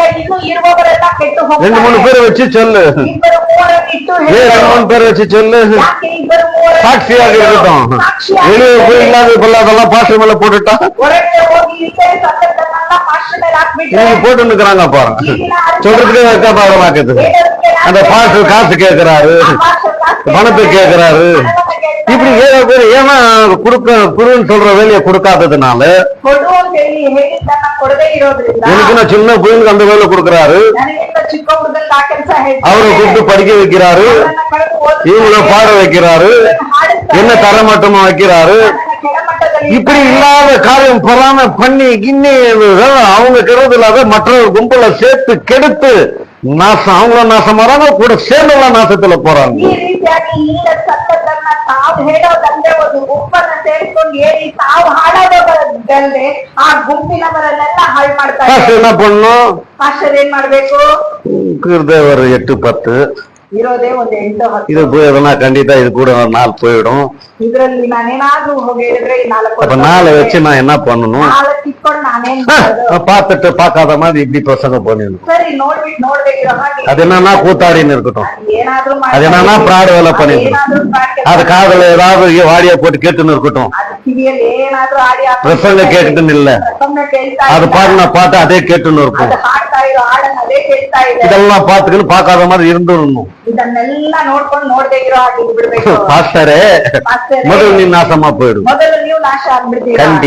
ಖಂಡಿಸು, எச்சரிப்பு கொடு, ಎಚ್ಚರಿಸಿ. இப்படிப்பட்ட தேவையே இல்லை. ಅಂತವರು ನಮಗೆ ಬೇಕಾಗಿ மோசே அதுதான் செய்யறாரு பாருங்க. ಮೋಶೆಯಲ್ಲಿ ಅದನ್ನೇ ಮಾಡ್ತಾರೆ. ஆரோனே என்ன நீ அப்பப்போ உள்ள போயிடுற, ನೀನು ಆಗಾಗ ಒಳಗಡೆ எனக்கு தெரியல, ನನಗೆ ಗೊತ್ತಿಲ್ಲ. நீ எப்ப போற எப்ப வர தெரியல, ನೀನು ಯಾವಾಗ ಹೋಗ್ತೀಯ ಯಾವಾಗ ಬರ್ತೀಯ, என்ன இஷ்டம் மாதிரிலாம் போய் என்னென்ன பண்றியாமே, ಇಷ್ಟ ಬಂದಾಗೆಲ್ಲ ಹೋಗಿ ಏನೇನೋ நாசமாயிட போற. ನಾಶವಾಗೋಗ್ತೀಯಾ.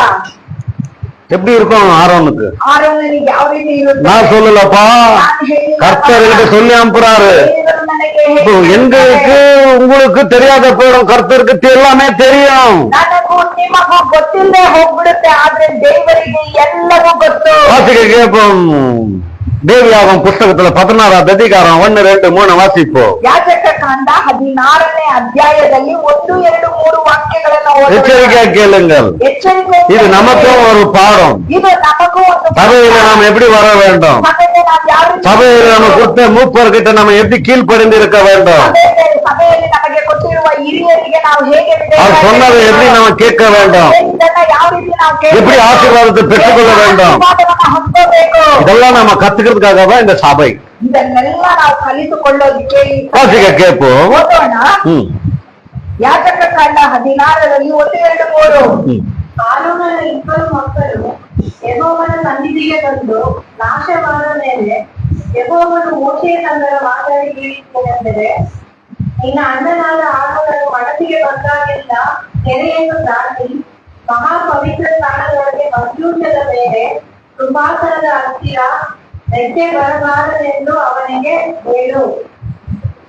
ನಾನು ಕೃಪಾಸನದ ಮೇಲೆ ಮೇಘದಲ್ಲಿ ಕಾಣಿಸಿಕೊಳ್ಳುವುದರಿಂದ ಅವನು ನಾಶವಾದ. ஹalleluya. ஆரோன் பிள்ளைகளை நாசமாயிட்டுக்கிறாங்க கீழ்ப்படியாததுனால. ಆರೋನನ ಮಕ್ಕಳು ಅವಿಧೇಯರಾದ್ದರಿಂದ ನಾಶವಾಗಿದ್ದಾರೆ. இப்போ நீயே நாசமாயிட போற. ಈಗ ನೀನು ನಾಶವಾಗ. இங்க உறவு குருவெல்லாம் கட்டி தூரம் வச்சுடு. ಇಲ್ಲಿ ಬಂಧುಗಳು ಬಲಗಾಮದನ್ನೆಲ್ಲ ದೂರ ಇಟ್ಟುಬಿಡು.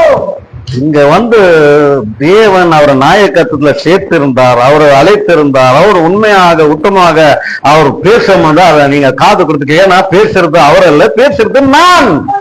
ಇಲ್ಲಿ ದೇವರ ವಾಕ್ಯಗಳು ಹೊರಟು ಬರುವಾಗ ದೇವರಲ್ಲಿ ಮಾತಾಡ್ತಾರೆ ಅಂತ ಹೇಳಿ ನಾವು ಕುಳಿತು ಕಿವಿ ಕೊಟ್ಟು ಕೇಳುವವರಾಗಿರ್ಬೇಕು. அதனால என்ன ஆச்சுன்னா, இந்த மோசே நாயக்கத்துல இருக்கும்போது இப்படியாப்பட்ட நாட்கள்ல மோசேயுடைய சித்தப்பா மகன் ஒருத்தன் கோராயன் என்ற ஒருத்தன் துஷ்டன் இருந்தான். ಮೋಶೆ ಈ ರೀತಿ ಸೇವೆ ಮಾಡ್ತಾ ಇರುವಾಗ ಮೋಶೆಯ ಚಿಕ್ಕಪ್ಪನ ಮಗನಾದ ಕೋರಹನ್ ಎಂಬುವವನು துஷ்டனாಗಿ அவன் இப்படிதான் மோசேக்கு விரோதமாக தினதோறும் சண்டைக்கு வருவான். ಪ್ರತಿದಿನವೂ ಮೋಶೆಗೆ ವಿರುದ್ಧವಾಗಿ ಅವನು ಕ್ರಿಯೆ ನಡೆಸ್ತಾ இவன் மாத்திரமல்ல, இவன் கூட ஒரு 250 குடும்பத்தை நாசமாக்கிட்டான். ಅವನ ಜೊತೆ 250 ಕುಟುಂಬದವರನ್ನ ಅವನು ನಾಶ நான் சொன்ன மாதிரி நீங்க செய்யுங்க. அவன் என்ன சொல்றது, அவன் என்ன தீபம் போட சொல்றது, அவன் அண்ணன் ஆரோனுக்கு மாத்திரம் பொறுத்து தூபம் போடுறதுக்கு. நான் சொல்றேன், நீங்க போய் 250 குடும்பத்துல 250 பேரை சேர்ந்து நீங்க போய் தூபம் போடுங்க. யார் என்ன பார்க்கலாம், என்ன பண்றாங்க பார்க்கலாம் என்று சொல்லி அகங்காரியாக மோசேக்கு விரோதமாக 250 பேரை அனுப்பிச்சு தேவ சமூகத்தில் தூப போட வைத்தான். ಈ ಕೋರಹನು ಆ ಒಂದು 250 ಮಂದಿಗೆ ಆ ಕುಟುಂಬದವರಿಗೆ ಏನ್ ಹೇಳ್ತಾನೆ ಅಂತ ಹೇಳಿದ್ರೆ, ಮೋಶೆ ಏನ್ ಬರೀ ಆರೋನಿಗೆ ಹೇಳೋದು, ಆರೋನ್ ಮಾತ್ರ ಏನ್ ಹೋಗ್ಬಿಟ್ಟು ಧೂಪ ಹಾಕೋದು, ನೀವ್ 250 ಮಂದಿಯು ದೇವರಿಗೆ ದೀಪ ಹಾಕಿ, ನಾನ್ ಹೇಳ್ತಾ ಇದ್ದೇನೆ, ನಾನ್ ಹೇಳಿದಷ್ಟೇ ಕೇಳಿ, ಮೋಶೆ ಹೇಳೋದನ್ನ ನೀವೇನ್ ಕೇಳೋದು ಅಂತ ಹೇಳ್ಬಿಟ್ಟು ಆ 250 ಮಂದಿಯಿಂದ ದೇವರಿಗೆ ಧೂಪ ಹಾಕಿಸ್ತಾನೆ. ಅದರ ನಿಮಿತ್ತ 250 ಮಂದಿಯು ಆ ಕುಟುಂಬದವರು ನಾಶ ಆಗ್ತಾರೆ. அந்த நாள்ல பாருங்க, யாஜகர்கள் லேவி அண்ணர்கள்னா பெரிய பணக்காரங்க. ಆಗಿನ ಕಾಲದಲ್ಲಿ ಯಾಜಕರು ಲೇವಿ ಗೋತ್ರದವರು ದೊಡ್ಡ ಶ್ರೀಮಂತರು. ஹல்லேலூயா. சாதாரணமான மனிதர்கள். மரியாள் யாருன்றீங்க? மரியாள் ஏலியுடைய மகள். யாஜகருடைய மகள். ஏலி வம்சத்தை உள்ளவள். நம்ம ஆளுங்க என்ன பண்ணிட்டாங்க, ஏழு மரியாள் கண்ட துணி போட்டுன்னு இருக்கிற மரியாள் இப்படி வாய் குசாம பேசிட்டு போயிடுவாங்க. இதுல இருக்கிற படத்தை எடுத்து உங்களுக்கு காமிச்சேன்னா நீங்க அசந்து போயிடுவீங்க. மரியாள் பெரிய பணக்காரி. யோசேப்பு ஒன்னும் சாதாரணமான மனுஷன் கிடையாது. தாவீதுடைய வம்சம். தாவீதுடைய வம்சம்னா பிச்சைக்கார வம்சம் கிடையாது. ஏற்கனவே பணக்காரன் அவன். அது மட்டும் இல்ல, மரியாதை கட்டிக்கிறதுனால மரியாதையுடைய பாதி சொத்து இங்க எழுதி கொடுத்து மகனாக எடுத்துக்கொண்டு மகளை கட்டி கொடுக்கறாங்கப்பா. ಮರಿಯಳಿಗೆ ಯೋಸೇಫನನ್ನ ಮದುವೆ ಮಾಡಿ ಕೊಡುವಾಗ ಮರಿಯಳ ತಂದೆಯಾದ ದೇವಿಯವರು ಏನ್ ಮಾಡ್ತಾರೆ, ತಮ್ಮ ಅರ್ಧ ಆಸ್ತಿಯನ್ನ ಆ ಯೋಸೇಫನಿಗೆ ಬರೆದು ಕೊಟ್ಬಿಟ್ಟು ಮರಿಯಳನ್ನ ಕೊಡ್ತಾರೆ. அதை பார்க்கலாம். அது ಅದನ್ನ ನಾವು ಇನ್ನೊಂದು ಸಬ್ಜೆಕ್ಟ್ இந்த சப்ஜெக்ட்ல போலாம். ಈ ಸಬ್ಜೆಕ್ಟ್ ಅಲ್ಲಿ ನಾವು ಹೋಗೋಣ. அப்ப பாருங்க, இந்த பேராயின்னு 250 பேரை கொண்டு வந்து மோசேக்கு விரோதமாக நிக்கிறான். மோசே அப்படியே தள்ளாடி போயிடுறான் பாருங்க. ಈ ಕೋರಹನು 250 ಕುಟುಂಬದವರನ್ನ ಮೋಶೆಗೆ ವಿರುದ್ಧವಾಗಿ ಎತ್ತಿ ಕಟ್ತಾನೆ. ಇದರ ನಿಮಿತ್ತ ಮೋಶೆ ತುಂಬಾ ಬೇಸರಗೊಂಡ್ಬಿಟ್ಟು, நீங்க பாருங்க, நீங்க ஒருத்தர் நின்றுட்டு 10 பேர் சேர்ந்து உங்களை எதிர்த்து நின்றா, 10 பேர் சேர்ந்து உங்களை பத்தி பேசினா நீங்க என்ன பேச போறீங்க? ನೀವೇ ಯೋಚಿಸಿ ನೋಡಿ, ನೀವು ಒಬ್ಬರೇ ಆಗ್ಬಿಟ್ಟು ನಿಮಗೆ ವಿರುದ್ಧವಾಗಿ 10 ಜನ ನಿಂತು ಮಾತಾಡ್ತಾರೆ ಅಂತ ಹೇಳಿದ್ರೆ ಆ 10 ಜನಕ್ಕೆ ನೀವು ಏನು ಉತ್ತರ ಕೊಡೋದಿಕ್ಕೆ ಸಾಧ್ಯ? ஒன்னும் செய்யாதீங்க. ಏನು ಮಾಡಬೇಡಿ. வேதம் சொல்லுகிறது, ವೇದವು ಹೇಳುತ್ತೆ, நீங்க தேவ பிள்ளைகளா? ನೀವು ದೇವರ ಮಕ್ಕಳಾ? சொல்லுங்க, நீங்க தேவ பிள்ளைகளா? ನೀವು ದೇವರ ಮಕ್ಕಳಾ? உங்களை தொட்டவன் தேவனுடைய கண்மணியை தொட்டான். ನಿಮ್ಮನ್ನು ಸಾಕುವವನು ಯೆಹೋವನ ಕಣ್ಣು ಮುಂದೆ. உங்களுக்கு விரோதமாக ஏந்திரிக்கல, ನಿಮಗೆ ವಿರುದ್ಧವಾಗಿ ಎದ್ದೊಳ್ಳಿಲ್ಲ. உங்களுடைய தகப்பனாகி தேவனுக்கு விரோதமாக எழுந்துவனும். ನಿಮ್ಮ ತಂದೆಯಾಗಿರುವ ದೇವರಿಗೆ ವಿರುದ್ಧವಾಗಿ. உங்க கண்ணு முன்னால அவர் என்ன செய்யறாரு என்றதை மாத்திரம் பார்த்து நெருங்க. ನಿಮ್ಮ ಕಣ್ಣ ಮುಂದೆ ಅವರನ್ನ ದೇವರು ಏನ್ ಮಾಡ್ತಾರ ಅನ್ನೋದನ್ನ ಮಾತ್ರ அது நம்ம வேலை கிடையாது. ನಮ್ಮ ಕೆಲಸ ಅಲ್ಲ. மொய் தீர்க்கிற வேலை அவருக்கு. ಮೊಯ್ಯಿ ತೀರಿಸುವ ಕೆಲಸ ಅವರದು. சொல்றாரு பாருங்க, அவரு மோசேக்கு சொல்றாரு பாருங்க, ಹೇಳ್ತಾರೆ ನೋಡಿ ಮೋಶೆಗೆ. 16:21 வாசிங்க. ಯಾಜಕಕಾಂಡ, அரண்யகாண்டம், ಅರಣ್ಯಕಾಂಡ 16 என்னாகும் புஸ்தகத்துல 16:21 எப்படி சொல்றாரு பாருங்க. ಅರಣ್ಯಕಾಂಡ 16ರಲ್ಲಿ 21. ஏன்னா மோசேக்கு விரோதமாக பேசுறாங்க. ಇಲ್ಲಿ ಮೋಶೆಗೆ ವಿರುದ್ಧವಾಗಿ ಮಾತಾಡ್ತಾರೆ. ಯೆಹೋವನು ಮೋಶೆ ಆರೋನರಿಗೆ, ನೀವು ಈ ಸಮೂಹದವರಿಂದ ಪ್ರತ್ಯೇಕವಾಗಿ ನಿಲ್ಲಿರಿ, ನಾನು ಇವರನ್ನು ಒಂದು ಕ್ಷಣದಲ್ಲಿ ಭಸ್ಮ ಮಾಡುತ್ತೇನೆ ಎಂದು ಆಜ್ಞಾಪಿಸಲಾಗಿ ಅವರು ಅಡ್ಡಬಿದ್ದು, ದೇವರೇ, ಎಲ್ಲ ಮನುಷ್ಯರ ಆತ್ಮಗಳಿಗೆ ದೇವರಾಗಿರುವವನೇ, ಇವರಲ್ಲಿ ದೋಷಿಯಾದವನು ಒಬ್ಬನೇ ಆಗಿರಲಾಗಿ ಸಮೂಹದವರೆಲ್ಲರ ಮೇಲೆ ಕೋಪಗೊಳ್ಳಬಹುದೋ ಎಂದು ಭಿನ್ನಯಿಸಲಾಗಿ ಯೆಹೋವನು ಮೋಶೆಗೆ, ಇಸ್ರಾಯೇಲರ ಸಮೂಹದವರು ಕೋರಹ, ದಾತಾನ, ಅಭಿರಾಮರ ಗುಡಾರದ ಸುತ್ತಲಿಂದ ದೂರವಿರಬೇಕೆಂದು ಅವರಿಗೆ ಆಜ್ಞಾಪಿಸು ಎಂದು. அதெல்லாம் நீ பேசின்னு இருக்காதப்பா, நீ என்னிட்ட சொல்லின்னு இருக்காத. கொஞ்சம் நீ தூரம் வந்துரு. ದೂರ நீ ஆரோன அப்படி தூரம் வந்துடு. ನೀನು ಆರೋನನ್ನು ಸ್ವಲ್ಪ ದೂರ ಬರ್ತೀನಿ. அவர்கிட்ட நிக்காதே. ಅಲ್ಲಿ ಹತ್ರ அவர் கிறிஸ்தவர்கள் அவர்கள். ಅವರು ಕ್ರಿಶ್ಚಿಯರು. இந்த 3 கும்பலை பத்தி பேசுறாரு. 3 ಗುಂಪಿನ ಬಗ್ಗೆ ಮಾತಾಡ್ತಾರೆ. கோரானும் சாத்தானும் இந்த அபிராமும் இந்த 3 பேருடைய கும்பல் இந்த 250 குடும்பத்தை நான் எப்படி நாசமாக்குறேன், க்ஷண மாத்திரத்துல பஸ்மா பண்ணிடுறேன், நீ இப்படி வா என்று சொல்றாரு பாருங்க. ಈ 3 ಜನರನ್ನು 250 ಕುಟುಂಬವನ್ನ ಕ್ಷಣ ಮಾತ್ರದಲ್ಲಿ ನಾನು ಭಸ್ಮ ಮಾಡ್ತಿದ್ದೇನೆ, ನೀನು ಸ್ವಲ್ಪ ಈ ಕಡೆ ಬಾ. மோசே சொல்றாரு, ಮೋಶೆ ಹೇಳ್ತಾನೆ, ஆண்டவரே, ದೇವರೇ, இவன் ஒருத்தன் பண்ற தப்புக்காக ಇವರೊಬ್ರು ಮಾಡೋ இவன் ತಪ್ಪಿಗಾಗಿ செய்தனால்தான் இந்த 250 குடும்பம் பாலாகுது. ಈ ಒಬ್ಬರಿಂದ 250 ಕುಟುಂಬ நீ தண்டிக்கிறதா இருந்தா அவனை தண்டிக்கலாமே. இவங்க என்ன பண்றது? இல்ல இல்ல இல்ல, இந்த 250 குடும்பத்தை நான் தண்டித்தாதான் ಈ 250 ಕುಟುಂಬವನ್ನ ನಾನು ದಂಡಿಸಿದ್ರೇನೆ 2500 குடும்பம் பயந்து கர்த்தரை குறித்தோ மனிதனை குறித்தோ உன்னை குறித்தோ பயந்து வாழ்வார்கள் என்ற தெரிஞ்சு கொள்றதுக்கு இந்த காரியத்தை நான் செய்து தான் ஆக வேண்டும். ಮಿಕ್ಕಿರುವ 2500 ಕುಟುಂಬದವರು ನಿನ್ನನ್ನ ಕುರಿತು ದೇವರನ್ನ ಕುರಿತು ದೇವರ ಸಮ್ಮುಖದ ಕುರಿತು ಭಯಪಟ್ಟು ಜೀವಿಸ್ತಾರೆ ಅನ್ನೋದನ್ನ ಹೇಳ್ತಾರೆ. இந்த சம்பவத்தை பார்க்கும்போது ஆண்டவரே என் பிள்ளையாச்சே, ಈ ಒಂದು ಘಟನೆಯನ್ನ ನೋಡುವಾಗ ದೇವರೇ ನಮ್ಮ ಮಗ ಅಲ್ವಾ, என் அண்ணனாச்சே, ನನ್ನ ಅಣ್ಣ என் தம்பியாச்சே, ನನ್ನ ತಮ್ಮ என் உறவாச்சே, ನನ್ನ ನೆಂಟರಲ್ವಾ. ஆண்டவர் சொல்வாரு, ದೇವರು ಹೇಳ್ತಾರೆ, நான் தண்டிக்கிறதில்லனா ನಾನು ದಂಡಿಸದೆ ಬಿಟ್ಟು அவனும் சரி ಅವನು ಸರಿ அவன் சேர்ற ஜனங்களும் சரி ಸೇರುವ ಜನರು ಸರಿ உன்னை மதிக்க மாட்டார்கள், ನಿನ್ನನ್ನ ಗೌರವಿಸೋದಿಲ್ಲ, உன்னை கேலி பரியாசம் பண்றது நிக்க மாட்டார்கள். ನಿನ್ನನ್ನ ಗೇಲಿ ಪರಿಹಾಸ್ಯ உன்னை மாத்திரம் அல்ல, ನಿನ್ನ ಮಾತ್ರ ಅಲ್ಲ, உன்னை போல இருக்கிற எல்லா ஊழியக்காரர்களுக்கும் இதுதான் செய்வார்கள். ನಿನ್ನ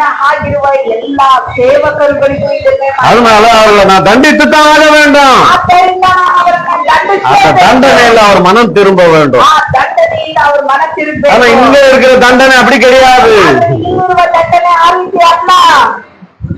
சொல்றாரு ஆண்டவர், ದೇವರು ಹೇಳ್ತಾರೆ, இதுக்கு முன்னாலே பார்த்தது கிடையாது, ಇದಕ್ಕಿಂತ ಮುಂಚೆ ನೋಡಿದ್ದಿಲ್ಲ, இதுக்கப்புறமும் பார்க்க முடியாது, ನಂತರವೂ ನೋಡೋದಿಲ್ಲ, இது வரைக்கும் பார்க்க முடியாது. அந்த மாதிரி வரும். ನೋಡಿದ್ದೆ நீங்க கேட்டு இருக்கலாம், ನೀವು ಕೇಳಿರ್ಬೋದು, வந்து நோவா கப்பல் சேர்ந்தது 8 பேரை மாத்திரம் விட்டு மற்ற பேரெல்லாம் அழிந்து போயிட்டு இருக்கலாம் என்ற கதையை கேட்டு இருக்கலாம்.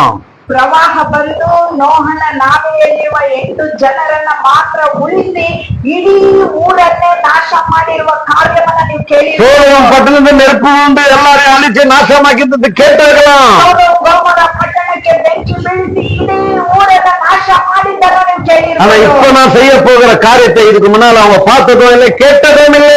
ಈಗ ನಾನು ಮಾಡ್ಲಿಕ್ಕಿರುವ ಕಾರ್ಯವನ್ನ ಇದಕ್ಕೆ ಮುಂಚೆ ಅವರು ನೋಡಿದ್ದು ಇಲ್ಲ, ಕೇಳಿದ್ದು போய் சொல்லு, ಹೋಗಿ ಹೇಳು. போய் கூப்பிட்டு சொல்லு, ಹೋಗಿ ಕರೆದು ಹೇಳು. அந்த 3 கும்பலை விட்டு வெளியே வந்துட சொல்லு. ಆ 3 ಗುಂಪನ್ನ ಬಿಟ್ಟು ಹೊರ ಬಂದ್ಬಿಡೋದಕ್ಕೆ ಹೇಳು. அவங்கள கவுண்டா செய்வாதீங்க, நான் அழிக்கும் போது அவங்களுடைய ஒரு சின்ன பின்னை கூட பெண்ணு கூட தொடாதீங்க.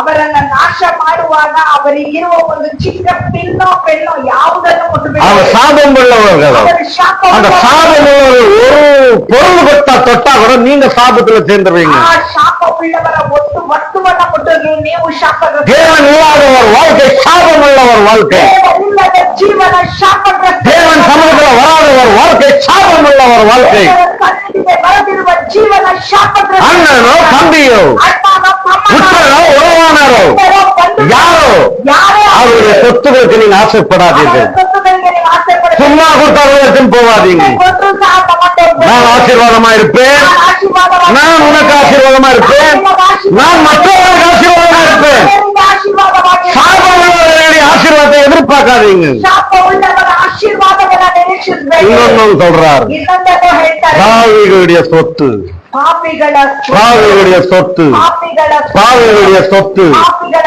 நீதிமான்களுக்கு வந்து சேரும். ನೀತಿ ಭಕ್ತರಿಗೆ ಬಂದು அது ಸೇರುತ್ತೆ. எப்படி என்றதை இன்னொரு சப்ஜெக்ட்ல ಅದು பேசுகிறேன். ಹೇಗೆ ಅನ್ನೋದನ್ನ ಇನ್ನೊಂದು ಸಬ್ಜೆಕ್ಟ್ ಅಲ್ಲಿ ನಾನು அதனால ಆದ್ದರಿಂದ பிறருக்கு நீங்க ஆசையே படாதீங்க. ಶಾಪಗ್ರಸ್ತರ ವಸ್ತುಗಳಿಗೆ ನೀವು ಆಶೆ ಪಡಬೇಕು. சொன்னல ಹೇಳಿದ್ನಲ್ಲ, இன்னும் ಇನ್ನು பின்னும் ಪಿನ್ನೋ பெண்ணும் ಪೆನ್ನೋ சின்னதோ ಚಿಕ್ಕದೋ பெருசோ ದೊಡ್ಡದೋ எதுக்குமே ஆசைப்படாது. ಯಾವುದಕ್ಕೂ ಆಸೆ தேவன் என்ன பண்றாரு தெரியுமா? ದೇವರೇ ஒருவேளை இந்த பிள்ளைகள் ஆசைப்பட்டு எத்தனை வந்து சாப்பிடுறது போயிடுவார்கள் என்று நினைத்து ಒಂದು ವೇಳೆ ಈ ಜನರು ಆ ಒಂದು ವಸ್ತುಗಳಿಗೆ ಆಸೆ ಪಟ್ಟು ತೆಗೆದುಕೊಂಡು ಶಾಪಗ್ರಸ್ತರಾಗ್ಬಿಡ್ತಾರೆ ಅಂತ ಹೇಳಿ ಭಯಪಟ್ಟು பயப்படும், பயப்பட்ட வார்த்தையை நம்ம ரிலீஸ் பண்ணக்கூடாது. ಭಯಪಟ್ಟು சொன்னார். தேவனை பார்த்து பயப்பட்டார்ன்றது ஒருத்தரையும் நம்ம பேசக்கூடாது. ದೇವರನ್ನ ಕುರಿತು ಭಯಪಟ್ಟರು ಅಂತೇಳಿ ಒಂದು ಸ್ಥಳದಲ್ಲೂ ಮಾತಾಡಬಾರದು. துக்கப்பட்டாருன்னு பேசுங்க, ದುಃಖಪಟ್ಟರು, கண்ணீரிட்டாருன்னு பேசுங்க, பச்சாத்தாபப்பட்டாருன்னு பேசுங்க, கலங்கினார் என்று பேசுங்க. ಅವರು நொந்தேರು ಅಂತೇಳಿ ಮಾತಾಡಬಾರದು. பயப்பட்டார்ன்றது தேவனை குறித்து சின்ன கடுவுல கூட சொல்லக்கூடாது. ಸಾಸಿವೆ ಎಷ್ಟು ಸಹ ದೇವರು ಭಯಪಟ್ಟರು ಅಂತೇಳಿ அப்ப பேசும்போது எச்சரிக்கையா இருக்கணும். அப்ப பிசாசு பயப்படுறான், மனுஷன் பயப்படுறான், அவங்க தேவ மனுஷங்க எலியாகவே ஒரு சாதாரண ஒரு பெண்ணுக்கு பயப்படுறான். ಇಲ್ಲಿ ಸೈತಾನನು ಭಯಪಡ್ತಾನೆ, ಮನುಷ್ಯರು ಭಯಪಡ್ತಾರೆ, ದೇವ ಮನುಷ್ಯರು ಭಯಪಡ್ತಾರೆ. ಎಲಿಯಾ ಸಹ ಒಂದು ಸಾಧಾರಣ 850 பேரை நெருப்பு வச்சு சாவ வச்சுவன் சாதாரண ஒரு பெண்ணுக்கு பயந்து சாவறதுக்கு ஓடுறான். 850 ಮಂದಿಯನ್ನ ಬೆಂಕಿ ಬರಮಾಡಿ ಸಾಯಿಸಿದ ವ್ಯಕ್ತಿ ಒಂದು ಸಾಧಾರಣ ಹೆಣ್ಣಿಗಾಗಿ ಭಯಪಟ್ಟು ಓಡ್ತಾನೆ. ஹல்லேலூயா. அதனால தேவனை குறித்து ஒரு நல்ல மரியாதை படம் நம்ம வைக்கணும். ದೇವರನ್ನ ಕುರಿತ ಒಂದು ಒಳ್ಳೆಯ ಚಿತ್ರಣ. அதனால ஆண்டவர் என்ன பண்றாரு, அந்த துஷ்டர்களை மாத்திரம் துஷ்டர்களுடைய எல்லா சொத்துகளையும் அழிச்சு போட்டுறாரு. ದುಷ್ಟರನ್ನ ಮಾತ್ರವಲ್ಲ, ದುಷ್ಟರ ಎಲ್ಲಾ ಆಸ್ತಿಗಳನ್ನ ನಾಶ ಮಾಡ್ತಾರೆ. ಯಾಕೆ? இந்த ஆண்டவஸ்கரானே கொஞ்சம் கொஞ்சம் பேராசை பிடிச்சவன் நல்லா இருக்குதுன்னு தூக்கின்னு போயிட்டு சாபத்துல மாட்டிக்குவான். ಈ ವ್ಯಕ್ತಿ ಇದಾರಲ್ಲ, ಇವರು ಸ್ವಲ್ಪ ಆಸೆ ಪಟ್ಟಿಗೆ ಆ ವಸ್ತುವನ್ನು ತಗೊಂಡೋಗ್ಬಿಟ್ಟು ಶಾಪದಲ್ಲಿ ಸಿಕ್ಕಾಕೊಂಡು அப்படி நம்ம சாபத்துல போகக்கூடாதுன்றது தேவனுடைய ஆசை, விருப்பங்கள். ಶಾಪದಲ್ಲಿ ಹೋಗ್ಬಾರ್ದು ಅನ್ನೋದು ದೇವರ ಆಸೆ, ಇಷ್ಟ. அதுல 75 ವಾಸಿங்க. ಅದರಲ್ಲಿ 25ನೇ ವಾಕ್ಯವನ್ನ ಓದೋಣ. ಆಗ ಮೋಶೆ ಎದ್ದು ದಾತಾನ್ ಅಭಿರಾಮರ ಬಳಿಗೆ ಹೋದನು. ಇಸ್ರಾಯೇಲರ ಹಿರಿಯರು ಅವನ ಹಿಂದೆ ಹೋದರು. ಅವನು ಇಸ್ರಾಯೇಲರ ಸಮೂಹದವರಿಗೆ, ಈ ದುಷ್ಟರ ಬೇರೆಗಳ ಬಳಿಯಲ್ಲಿ ಇರದೆ ದೂರ ಹೋಗಬೇಕು. துஷ்டர்களிடம் தூரம் போயிடுங்க. ದುಷ್ಟರ ಬಳಿಯಿಂದ ದೂರ அங்கே ஒண்ணு ಕೀರ್ತನೆ 1:1 சேராதே, அவரோட பழகாதே, அவரோட உட்காராதே, அவரோட மீட்டிங் அடிக்காதே, ಮೀಟಿಂಗ್ ಮಾಡ್ಬೇಕು, இப்படி அவரோட சாப்பிடாதே, ಅವರೊಂದಿಗೆ ಊಟ ಮಾಡ್ತೇವೆ. அவங்களோட உட்காந்துக்கின்னு அவங்களோட போய் அவங்களோட சாப்பிட்டு துஷ்டர்களோட சேர்ந்து நீங்க பெரிய துஷ்டராயிடுறீங்க. ಅವರೊಂದಿಗೆ ಕುಳಿತು ಅವರೊಂದಿಗೆ ಮಾತಾಡಿ ಅವರೊಂದಿಗೆ ಊಟ ಮಾಡೋದಾದ್ರೆ ನಾವು ದುಷ್ಟರಾಗ್ಬಿಡ್ತೇವೆ. கேப்போ ಓದೋದನ್ನ ಕೇಳೋಣ. ಯಾವನು ದುಷ್ಟರ ಆಲೋಚನೆಯಂತೆ ನಡೆಯದೆ, ಪಾಪಾತ್ಮರ ಮಾರ್ಗದಲ್ಲಿ ನಿಂತುಕೊಳ್ಳದೆ, ಧರ್ಮ ನಿಂದಕರೊಡನೆ ಕೂತುಕೊಳ್ಳದೆ, ಯೆಹೋವನ ಧರ್ಮಶಾಸ್ತ್ರದಲ್ಲಿ ಆನಂದ ಪಡುವನಾಗಿ ಅದನ್ನೇ ಅದನ್ನು யாரு தேவனுடைய வார்த்தைகள்ல அந்நிய தினமும் இருக்கிறார்களோ, தேவனை துதிக்கிறார்களோ, ஆராதனை அப்படி அவங்க கூட சேர்ந்து நீங்க வாழ்ந்தீங்கன்னா உங்களுடைய குடும்பம் பெரிய ஒரு ஆசீர்வாத குடும்பமாக மாறும். ಯೆಹೋವನ ಧರ್ಮಶಾಸ್ತ್ರದಲ್ಲಿ ಆನಂದ ಪಡುವವರಾಗಿ ಅದನ್ನೇ ಹಗಲು ಇರುಳು ಧ್ಯಾನಿಸುವವರು ಯಾರೋ, ದೇವರ ಒಂದು ವಾಕ್ಯದಲ್ಲಿ ಬೇರೂರಿ ನಿಲ್ಲುವವರು ಯಾರೋ, ಅವರು ಒಂದು ಉತ್ತಮವಾದ ಸ್ಥಾನದಲ್ಲಿ ಇರ್ತಾರೆ ಅನ್ನೋದನ್ನ ದೇವರಿಗೆ ಹೇಳ್ತಾರೆ. ஹல்லேலூயா. ಹಲ್ಲೆಲೂಯಾ. நம்ம வீட்டுக்கு ஒண்ணு வரவும் பாருங்க, ನಮ್ಮ ಮನೆಗೆ ಒಂದು ಬರುತ್ತೆ, ஊர்ல இருந்து ஒண்ணு வரவும் பாருங்க. ಊರಿಂದ ಒಂದು ಬರುತ್ತೆ. ஏன்னா எப்ப பாருங்க புருஷன் Bible Bible Bible Bible Bible விட்டா வேற எதுவும் பேசிட்டு இல்ல. ಏನ್ ನಿನ್ ಗಂಡ ಯಾವಾಗ್ಲೂ ಬೈಬಲ್ ಬೈಬಲ್ ಬೈಬಲ್ ಬೈಬಲ್ ಬಿಟ್ರೆ ಬೇರೆ ಏನು ಮಾತಾಡಲ್ಲ ಅಂತೇಳಿ. சரி போன் போட்டு கூப்பிட்டேன். ಸರಿ, ಫೋನ್ நெக்ஸ்ட் டைம் வரும்போது வாங்க, ನೆಕ್ಸ್ಟ್ ಟೈಮ್ ಬರುವಾಗ ஒரு ಬನ್ನಿ. முக்கியமான விஷயம் பேசலாம். ಮುಖ್ಯವಾದ ವಿಷಯ ಮಾತಾಡಿ. என்னடா அது ಏನದು? இப்பவே பேசுடா. ಈಗ್ಲೇ ಮಾತಾಡಿ. அதான் உங்க ஊர் பின்னால இருக்கிற பொண்ணு எங்க ஊருக்கு பின்னால இருக்கிற பையன் கூட ஓடி போயிட்டான், அதை பேசுறதுக்கு தான் கூப்பிடுறேன் அப்படின்னு. ನಿಮ್ ಮನೇಲಿರೋ ಹೆಣ್ಮಗಳು ನಮ್ಮ ಮನೆ ಹಿಂದೆ ಇರೋ ಒಂದು ಹುಡುಗನ ಜೊತೆ ಓಡೋದ್ರಲ್ಲ, ಆ ವಿಷಯ ಮಾತಾಡಕ್ ಕರ್ದೆ ಅಂತ ಹೇಳಿದೆ. இந்த மாதிரி எல்லாம் கேட்டா ரொம்ப நல்லா கேட்டுருவாங்க. அப்புறம் ஆமாவா ಮಾತಾಡಿದ್ರೆ ತುಂಬಾ ಚೆನ್ನಾಗಿ ಕೇಳ್ತಾರೆ. ಹೌದಾ? உலகத்துல போன அப்படியே வாயில போன அப்படியே வாயை திறப்பாங்க. ಬೋಟ ಬಾಯಲ್ಲಿ ಹಾಗೆ ಹೋಗ್ಬಿಡ್ಬೇಕಷ್ಟೇ. தேவனுடைய வார்த்தை பிடிக்காது பாருங்க. ದೇವರ ವಾಕ್ಯ ಇಷ್ಟ ಆಗೋದಿಲ್ಲ. இங்க ನೋಡಿ, ಇಲ್ಲಿ தூரம் வந்துருங்க, தூரம் வந்துருங்க. ದೂರ ಬಂದ್ಬಿಡಿ. 26 வாசிங்க. 26 ಓದೋಣ. ಹ್ಮ್. ಅವನು ಇಸ್ರಾಯೇಲರ ಸಮೂಹದವರಿಗೆ, ಈ ದುಷ್ಟರ ಡೇರೆಗಳ ಬಳಿಯಲ್ಲಿ ಇರದೆ ದೂರ ಹೋಗಬೇಕು. அப்புறமா ಇವರ ಸೊತ್ತಿನಲ್ಲಿ ಯಾವುದನ್ನು எதுவும் விட்டாதீங்க, ಯಾವುದನ್ನು எதுவும் முட்டாது ಯಾವುದನ್ನು ಮುಟ್ಟಬಾರದು அப்படின்னு சொல்லி ಆ ರೀತಿ ಹೇಳಿ 27 சொல்றாரு பாருங்க. 27 ಹೇಳ್ತಾರೆ ನೋಡಿ. ಆದ ಕಾರಣ ಅವರೆಲ್ಲರೂ ಕೊರಹನ ದಾತಾನ್ ಅಭಿರಾಮನ ಗುಡಾರದ ಸುತ್ತಲಿರದೆ ಬೇರೆ ಹೋದರು. ஹல்லேலூயா. எல்லாம் தூரம் போயிட்டாங்க. ಎಲ್ಲರೂ ದೂರ அவன் இந்த 2 குடும்பம் 3 குடும்பத்து பொண்டாட்டி பிள்ளைங்க மாத்திரம் தூரம் போவான், அங்கேயே நின்று இருக்கிறாங்க பாருங்க. ಆದ್ರೆ ಈ 3 ಕುಟುಂಬದ ಹೆಂಡತಿ ಮಕ್ಕಳು ದೂರ ಹೋಗದೆ ಅಲ್ಲೇ ನಿಂತಿದ್ದಾರೆ. நீங்க என்ன சொல்றது, நான் கேட்கறது, ನೀವೇನ್ ಹೇಳೋದು ನಾನೇನ್ அப்படி ಕೇಳೋದು? நின்று இருக்கிறாங்க பாருங்க. ಆ ರೀತಿ ನಿಂತ್ಕೊಂಡು வாசிங்க 27 அப்படியே கண்டினியூ. ದಾತಾನ್ ಅಭಿರಾಮರು ಅವರ ಹೆಂಡರು ಮಕ್ಕಳು ಅವರಿಗೆ ಸಂಬಂಧಪಟ್ಟವರೆಲ್ಲರೂ ಹೊರಗೆ ಬಂದು ತಮ್ಮ ತಮ್ಮ ಡೇರೆಗಳ ಬಾಗಿಲುಗಳಲ್ಲಿ ನಿಂತುಕೊಂಡರು. போதும் பாருங்க, 2 குடும்பத்துக்கு பேரு பொண்டாட்டி பிள்ளைங்க சொல்லி 3வது மறைக்கிறாரு பாருங்க. ಇಲ್ಲಿ 2 ಕುಟುಂಬದವರ ಹೆಂಡತಿ ಮಕ್ಕಳ ಹೆಸರುಗಳನ್ನೆಲ್ಲ ಹೇಳಿ 1 ಕುಟುಂಬದವರನ್ನ யாரது? ಯಾರದು? இந்த சத்ரு. ಈ ಶತ್ರು யாரு? ಯಾರು? கோராயின். ಕೋರಹ. அந்த பிள்ளைங்களை பத்தி இங்க வரல. ಆ ಮಕ್ಕಳ ಬಗ್ಗೆ ಇಲ್ಲಿ ಬರ್ಲಿಲ್ಲ. ஏன் வரல? ಯಾಕೆ ಬರ್ಲಿಲ್ಲ? இந்த சம்பவத்துல அவங்க அழிந்து போகல. ಈ ಒಂದು ಘಟನೆಯಲ್ಲಿ ಅವರು ನಾಶ 250 குடும்பம் செத்து போயிடுச்சு, 250 ಕುಟುಂಬದವರು ಸತ್ತು ಹೋದ್ರು. பிள்ளைங்கெல்லாம் செத்து போயிடுச்சு, ಮಕ್ಕಳೆಲ್ಲ ಸತ್ತು பொண்டாட்டி பிள்ளைங்கெல்லாம் செத்து போயிடுச்சு, அவன் சொத்தெல்லாம் போயிடுச்சு. ಅವರ ಆಸ್ತಿ ಪಾಸ್ತಿ ஆனா இந்த கோரானுடைய பிள்ளைகள் ரொம்ப உஷாராயிட்டாங்க. ಆದ್ರೆ ಈ ಕೋರಹನ ಮಕ್ಕಳು ತುಂಬಾ ಹುಷಾರಾಗಿ ஏன் அப்பா துஷ்டன். ನನ್ನ ತಂದೆ ದುಷ್ಟ. ஹல்லேலூயா. கேட்கிறீங்களா? நம்ம பாஸ்டர் அப்பப்போ இருக்கிறீங்களான்னு கேட்பாரு. ನಮ್ಮ ಪಾಸ್ಟರ್ ಆಗಾಗ ಹೇಳ್ತಾ ಇರ್ತಾರೆ ಇಲ್ಲೇ ಇದ್ದೀರಾ ಅಂತ ಹೇಳಿ. நான் கேட்டுக்கிறீங்களா? ಹೇಳ್ತಾ ಇದ್ದೀರಾ? இந்த காது கொடுத்துக்கிறீங்களா? ಕಿವಿ ಕೊಡ್ತಾ ಇದ್ದೀರಾ? உங்க பிள்ளை துஷ்டனா இருந்தாலும் துஷ்டனை போல பாருங்க. ನಿಮ್ಮ ಮಕ್ಕಳು ಒಂದು ವೇಳೆ ದುಷ್ಟರಾಗಿದ್ರೆ ದುಷ್ಟನ ಹಾಗೆ உங்க அப்பா துஷ்டனா இருந்தா துஷ்டனை போல பாருங்க. ನಿಮ್ಮ ತಂದೆ ದುಷ್ಟರಾಗಿದ್ರೆ ದುಷ್ಟನ உங்க பெரியப்பா சித்தப்பா துஷ்டனா இருந்தா துஷ்டனை போல பாருங்க. ದೊಡ್ಡಪ್ಪ ಚಿಕ್ಕಪ್ಪ ದುಷ್ಟನ ಹಾಕಿದ್ರೆ ಅವರನ್ನ நான் சொல்லல, ನಾನು இவர் ಹೇಳಿಲ್ಲ. சொல்லிட்டாரு. ಇವ್ರು ಹೇಳಿದ್ರು. யாரு? ಯಾರು? உண்டாக்குனவர் ಉಂಟ ಮಾಡಿ தேவன். ದೇವರು. விட்டு வா, விட்டு வா. வெளியே வா, ಹೊರಗೆ ಬಾ. வட்டாதே, ಅವರನ್ನು பேசாதே, ಅವರನ್ನು ಮಾತಾಡಬೇಡ. எது வரைக்கும்? ಯಾವುದರವರೆಗೂ கீழ்படியாதவர்கள். ವಿಧೇಯರಾಗ கீழ்படிந்தா 26 வருஷம் பயங்கர துஷ்டன் நான், 26 ವರ್ಷ ಭಯಂಕರ ದುಷ್ಟ ನಾನು. பயங்கர குடிக்காரன் நான், ಭಯಂಕರ ಕುಡುಕ. யார் சொன்னாலும் கேட்காத ஆள் நான். ಯಾರು ಹೇಳಿದ್ರು ಕೇಳದ ವ್ಯಕ್ತಿ. ஜோபுல காலில் எல்லாம் கத்தி வச்சு சுத்தி நின்றுவேன் நான். ಜೋಬಲ್ಲಿ ಕಾಲದೆಲ್ಲ ಚಾಕುವರಿ ಇಟ್ಕೊಂಡು ಸುತ್ತಾಡ್ತಾ ಇದ್ದೆ.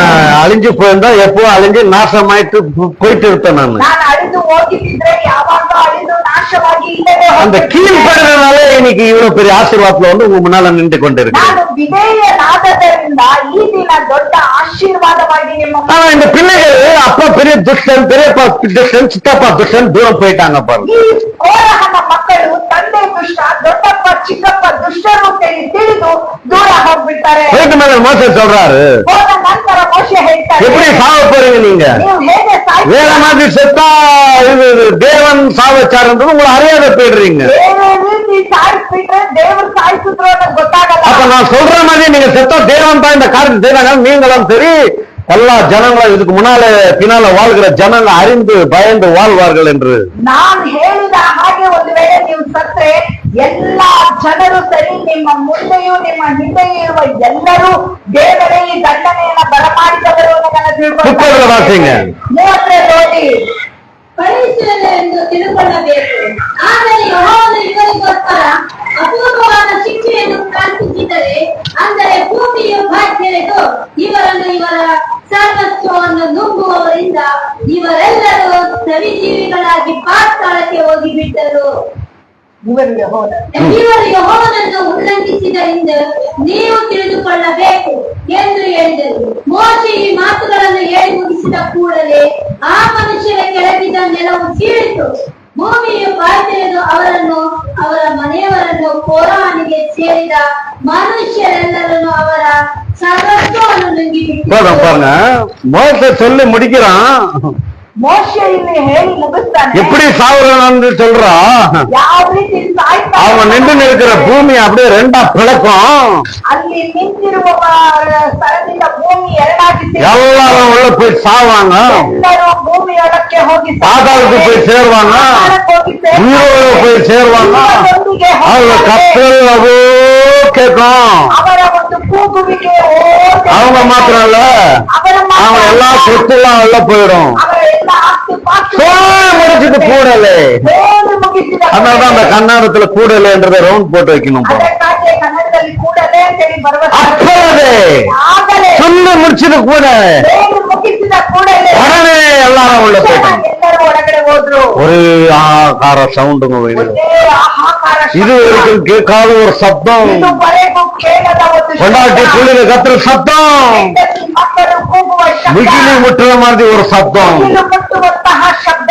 ஹalleluya. Hallelujah. ஏற்கனவே என்ன பண்ணிட்டுக்கிறான், ಮೊದಲೇ ಏನ್ ಮಾಡ್ಬಿಟ್ಟಿದ್ದಾನೆ? வாரம் போடுற இடத்துல தூக்குதவை நீ போடுறா, வெளுக்க நீ ஏத்துறான்னு 250 பேர் அனுப்பிச்சுட்டு இருக்கிறான். ಆರೋನನ್ನು ಸಲ್ಲಿಸಬೇಕಾದ ಧೂಪಕ್ಕೆ ಬದಲಾಗಿ ಆ 250 ಮಂದಿಗೆ ನೀವು ಧೂಪ ಹಾಕ್ರಿ, ಬೆಳಕನ್ನು ನೀವು 35 வாசிங்க. 35 ಓದ್ರಿ. ಮತ್ತು ಯೆಹೋವನ ಬಳಿಯಿಂದ ಬೆಂಕಿ ಹೊರಟು ಧೂಪವನ್ನು ಅರ್ಪಿಸುತ್ತಿದ್ದ ಈ 250 ಮಂದಿಯನ್ನು ಭಸ್ಮ ಮಾಡಿತು. ஹல்லேலூயா. இன்னும் நம்ம பேரும் ஒரு செகண்ட்ல பஸ்மமா இங்க சாராங்க. 250 குடும்பம் அவங்களுடைய சொத்து எல்லாம் கண்ணு மூடி திறக்கிறதுக்குள்ள பூமி திறந்து உள்ள போய் ஆகாக்காராது பாருங்க. கண மாத்திரத்துல ஆண்டவர் சொன்னா கண மாத்திரத்துலன்னு சொல்றாரு. நீ இப்படி வா, கண மாத்திரத்துல அவங்கள பஸ்மம் பண்றேன்னா அவர் கண மாத்திரத்துல நம்மள ஆசீர்வாதத்தை தூக்கி இப்படி நிறுத்துவோம் தெரியும். கண்ண மாத்திரத்துல நம்மள விட்டுறதுக்கும் அவருக்கு தெரியும். அதனால இதுல இருக்கிறீங்களா அதுல இருக்கிறீங்களா, நீங்க இன்றைக்கு கொஞ்சம் ஆலோசித்து சிந்தித்து கீழ்பட்டு நடக்கிற பிள்ளையாக வாழ்வோமா இல்ல நாசத்துல அநியாயத்துல போகிற பிள்ளையாக வாழணுமா என்று நீங்க எடுக்கிற தீர்மானம் திருச்சி உங்களுடைய சாய்ஸ். ಇಲ್ಲಿ ಕೋರಹನ ಮಾತನ್ನ ಕೇಳ್ಕೊಂಡು 250 ಮಂದಿ ಧೂಪವನ್ನ ಏನ್ ಸಲ್ಲಿಸ್ತಾರೋ ಆ 250 ಮಂದಿಯನ್ನ ಯೆಹೋವನ ಕಡೆಯಿಂದ ಬೆಂಕಿ ಬಂದು ದಹಿಸ್ಬಿಡುತ್ತೆ. ನೋಡಿ, ದೇವರ ಮಾತಿಗೆ ವಿಧೇಯರಾಗುವಾಗ ದೊಡ್ಡ ಆಶೀರ್ವಾದ, ಅವಿಧೇಯರಾಗುವಾಗ ಆಶೀರ್ವಾದ ಇಲ್ಲದೆ ಹೋಗ್ತೀವಿ. ಇಲ್ಲಿ ಹೇಳ್ತಾರೆ, ಕ್ಷಣ ಮಾತ್ರದಲ್ಲಿ ನೀನ್ ಸ್ವಲ್ಪ ಈ ಕಡೆ ಬಾ, ನಾನು ಅವರನ್ನ ಭಸ್ಮ ಮಾಡ್ತೇನೆ ಅಂತ ಹೇಳಿ ದೇವರು ಕ್ಷಣ ಮಾತ್ರದಲ್ಲಿ ನಮ್ಮನ್ನ ಮೇಲಕ್ಕೆ ಎತ್ತೋದಿಕ್ಕೂ ಗೊತ್ತು, ಕ್ಷಣ ಮಾತ್ರದಲ್ಲಿ ನಮ್ಮನ್ನ ಕೆಳಗಡೆ ಬೀಳ್ಸೋದಿಕ್ಕೂ ಗೊತ್ತು. ನಾವು ಆಶೀರ್ವಾದದತ್ತ ಹೋಗ್ಬೇಕಾ ಅಥವಾ ಶಾಪದತ್ತ ಹೋಗ್ಬೇಕಾ ಅನ್ನೋದನ್ನ ನಾವೇ ಆರಿಸ್ಕೊಳ್ಬೇಕಾಗಿದೆ. ಹೇಗೆ ಅಂತ ಹೇಳಿದ್ರೆ ಪ್ರತಿ ನಿಮ್ಮ ಚಾಯ್ಸ್. 26:10 வாசிப்போம். 26ರಲ್ಲಿ 10, ಅರಣ್ಯಕಾಂಡ 26ರಲ್ಲಿ 10, 10:11 10:11 தெரிஞ்சுக்கணும். இதெல்லாம் தெரிஞ்சுக்கினா தான் ಅವರು ಭೂಮಿಯ ಬಾಯ್ದೆರೆದು ಅವರನ್ನು ಕೋರಾನನ್ನು ನುಂಗಿ ಬಿಟ್ಟಿದ್ದಷ್ಟೇ. ಮತ್ತು ಬೆಂಕಿಯು ಆ ಗುಂಪಿನವರಲ್ಲಿ ಬೇರೆ 250 ಮಂದಿಯನ್ನು ದಹಿಸಿ ಇಸ್ರಾಯೇಲರಿಗೆ ಎಚ್ಚರ ಉಂಟಾಗುವಂತೆ ಮಾಡಿದ್ದಲ್ಲ. ಆ ಗುಂಪಿನವರೆಲ್ಲರೂ ಸತ್ತರು. ಕೋರಹನ ಮಕ್ಕಳ ಕಾಲದಲ್ಲಿ கோரான மக்கள் ஏன் சாவல? ಕೋರಹನ ಮಕ್ಕಳು ಯಾಕೆ ಸಾಯಲಿಲ್ಲ? அப்பன் துஷ்டன்டா. ತಂದೆ ದುಷ್ಟ. துஷ்டனை விட்டு தூரம் போயிடலாம்டா. ದುಷ್ಟನನ್ನ ಬಿಟ್ಟು துஷ்டனோட சேர்ந்து வாழக்கூடாது.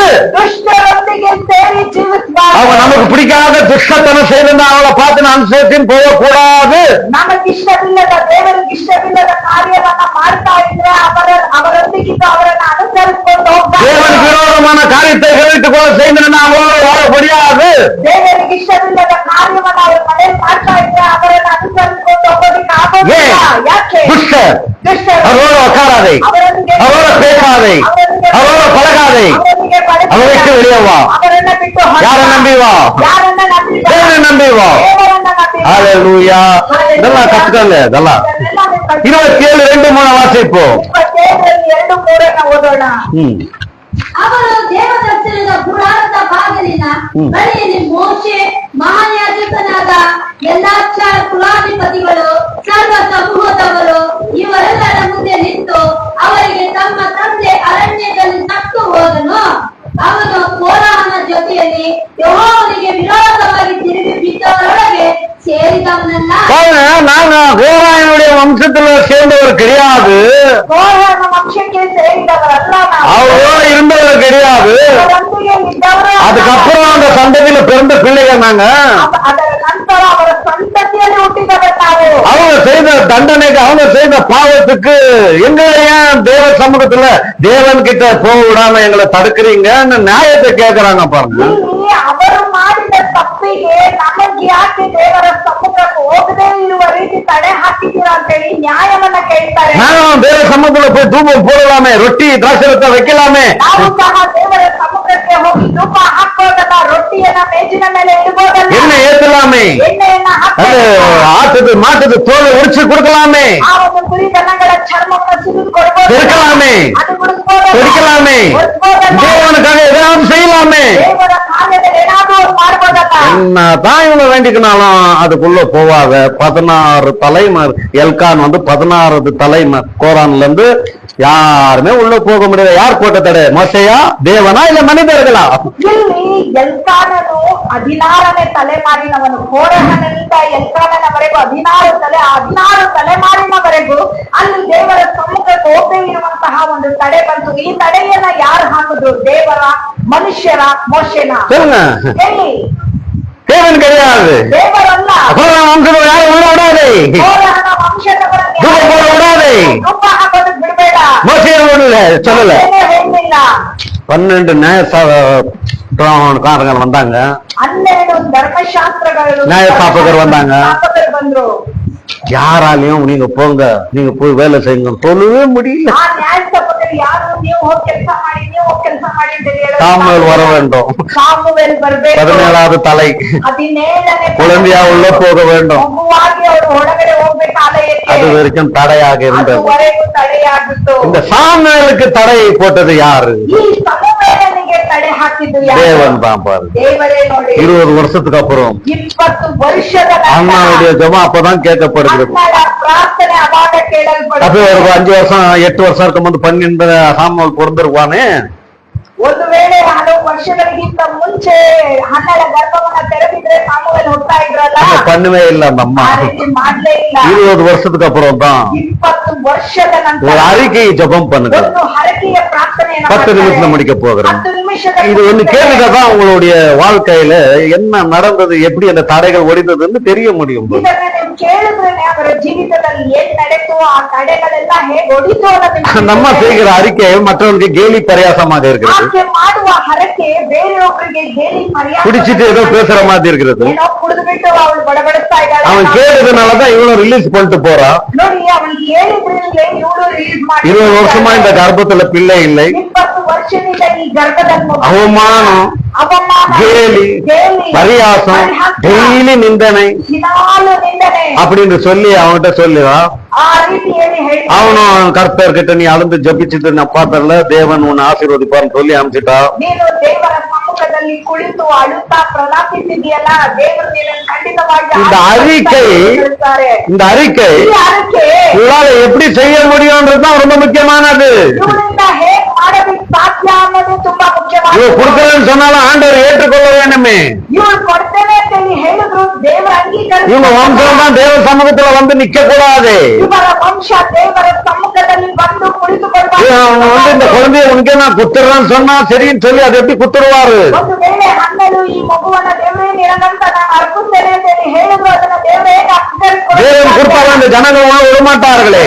ದೇವರ ಅಂಗೀಕರಿಸಿಕೊಂಡ್ರು ಆ ಜನರು ಆ ಮಗುವನ್ನ ಹೊಡೆದ. அது முக்கியமல்ல, ಅದು ಮುಖ್ಯ ಅಲ್ಲ. நம்ம வாயின் வார்த்தை ನಮ್ಮ முக்கியம். ಬಾಯಿಯ ಮಾತು சில ಮುಖ್ಯ. பேர் இருக்கிறாங்க பாருங்க, ಕೆಲವರಿದ್ದಾರೆ. இந்த பணம் வந்துட்டா ಈ ಹಣ ಬಂದು இவங்க கேட்கவே இல்லை. ಇವ್ರು ಕೇಳಲೇ ಇಲ್ಲ. யாரு ಯಾರು? அதையெல்லாம் பாஸ்டர் கேட்கவே இல்லை. ಸಭೆಯಲ್ಲಿ ಪಾಸ್ಟರ್ ಕೇಳಲೇ ಇಲ್ಲ. அவர் எதுக்கோ கூப்பிட்டீங்க, ಅವ್ರು ಯಾವ್ದಕ್ಕೋ ಕರೆದಿದ್ದೀರಾ, வந்தாங்க, அவர் வேலை அவர் ஜெபம் பண்ணாரு, அவர் போறாரு, போற அப்படியே சட்டு துணியை பிடிச்சு நிக்க வச்சு ಹೋಗುವಂತಹ ಪಾಸ್ಟರ್ ಅನ್ನ ಶರ್ಟ್ ಬಟ್ಟೆ எனக்கு இந்த பணம் வந்துட்டா கவர்ல போட்டு உனக்கு கொண்டாந்து 10,000 ரூபாய் நான் குத்துறேன். ಹಾಕಿ 10,000 ನಾನು ನಿಮ್ಗೆ ಕೊಟ್ಟು ಬಿಡ್ತೇನೆ. இவர் என்ன சொல்லுவாரு? ಪಾಸ್ಟರ್ ಏನ್ ಹೇಳ್ತಾರೆ? வேணாம்னு சொல்லுவாரா? ಬೇಡ ಅಂತ இல்ல ಹೇಳ್ತಾರೆ. வேணும்னு சொல்லுவாரா? ಬೇಡ ಬೇಕು ಅಂತ ಹೇಳ್ತಾರೆ. என்ன வருது உங்க மனசுக்கு வருது எப்படியோ பாருங்கன்னு சொல்லிட்டு போவாரப்போ. ದೇವರು ನಿಮ್ಮ ಒಂದು ಹೃದಯದಲ್ಲಿ ಪ್ರೇರೇಪಿಸಿದ್ರೆ ನೀವು ಇಷ್ಟ ಬಂದಾಗ ಮಾಡಿ ಅಂತ ಹೇಳಿ 10,000 இல்ல 10 பைசா கூட கொண்டாந்து கொடுக்க மாட்டாங்க. 10 ಪೈಸೆ ಸಹ அறிக்கை உடனே நிறுத்திடுவாங்க. ಆ ಹರಕೆಯೊಂದಿಗೆ ನಿಲ್ಲಿಸ್ಬಿಡ್ತಾರೆ. அதுக்கு என்ன சொல்றாரு தேவன்? ಅದಕ್ಕಾಗಿ ದೇವರು ಏನ್ ಹೇಳ್ತಾರೆ? தேவன் விசாரிக்கிறவர். ದೇವರು ವಿಚಾರಿಸಿ அதை நான் இன்றைக்கு பாஸ்டர்ல விசாரிச்சுக்கின்னு இருக்கு. ಇಲ್ಲಿ ಪಾಸ್ಟರ್ ಎಲ್ಲ ವಿಚಾರಿಸ್ತಾರೆ. அது இப்போ உபாகமம் புஸ்தகத்துல 23, 21 ಧರ್ಮೋಪದೇಶ ಕಾಂಡ 23ರಲ್ಲಿ அப்ப அறிக்கை செய்யாதீங்க, ಅರಿಕೆ ಮಾಡಬೇಡಿ. அறிக்கை செய்த நிக்க வைக்காதீங்க. ಅರಿಕೆ ಮಾಡಿದ್ರೆ ನಿಲ್ಲಿಸಿ. யாராவது சரி, ಯಾರೇ அறிக்கை செய்யாத வரைக்கும் அது உங்களுக்கு.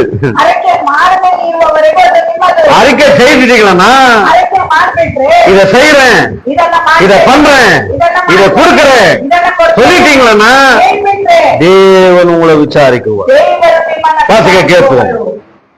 ನಿಮ್ಮ ದೇವರಾದ ಯೆಹೋವನಿಗೆ ಹ್ಮ್ ಅರಿಕೆ ಮಾಡಿದ ಮೇಲೆ ಹ್ಮ್ ಅದನ್ನು ತಡ ಮಾಡದೆ ತೀರಿಸಬೇಕು. ஃபர்ஸ்ட் தடை பண்ணாத கொண்டாந்து குத்துடு. ತಡೆ ಮಾಡದೆ ಅದನ್ನ ತೀರಿಸಬೇಕು. 5 வருஷம் கொண்டாந்து கொடுக்காத நிறுத்திடாதே.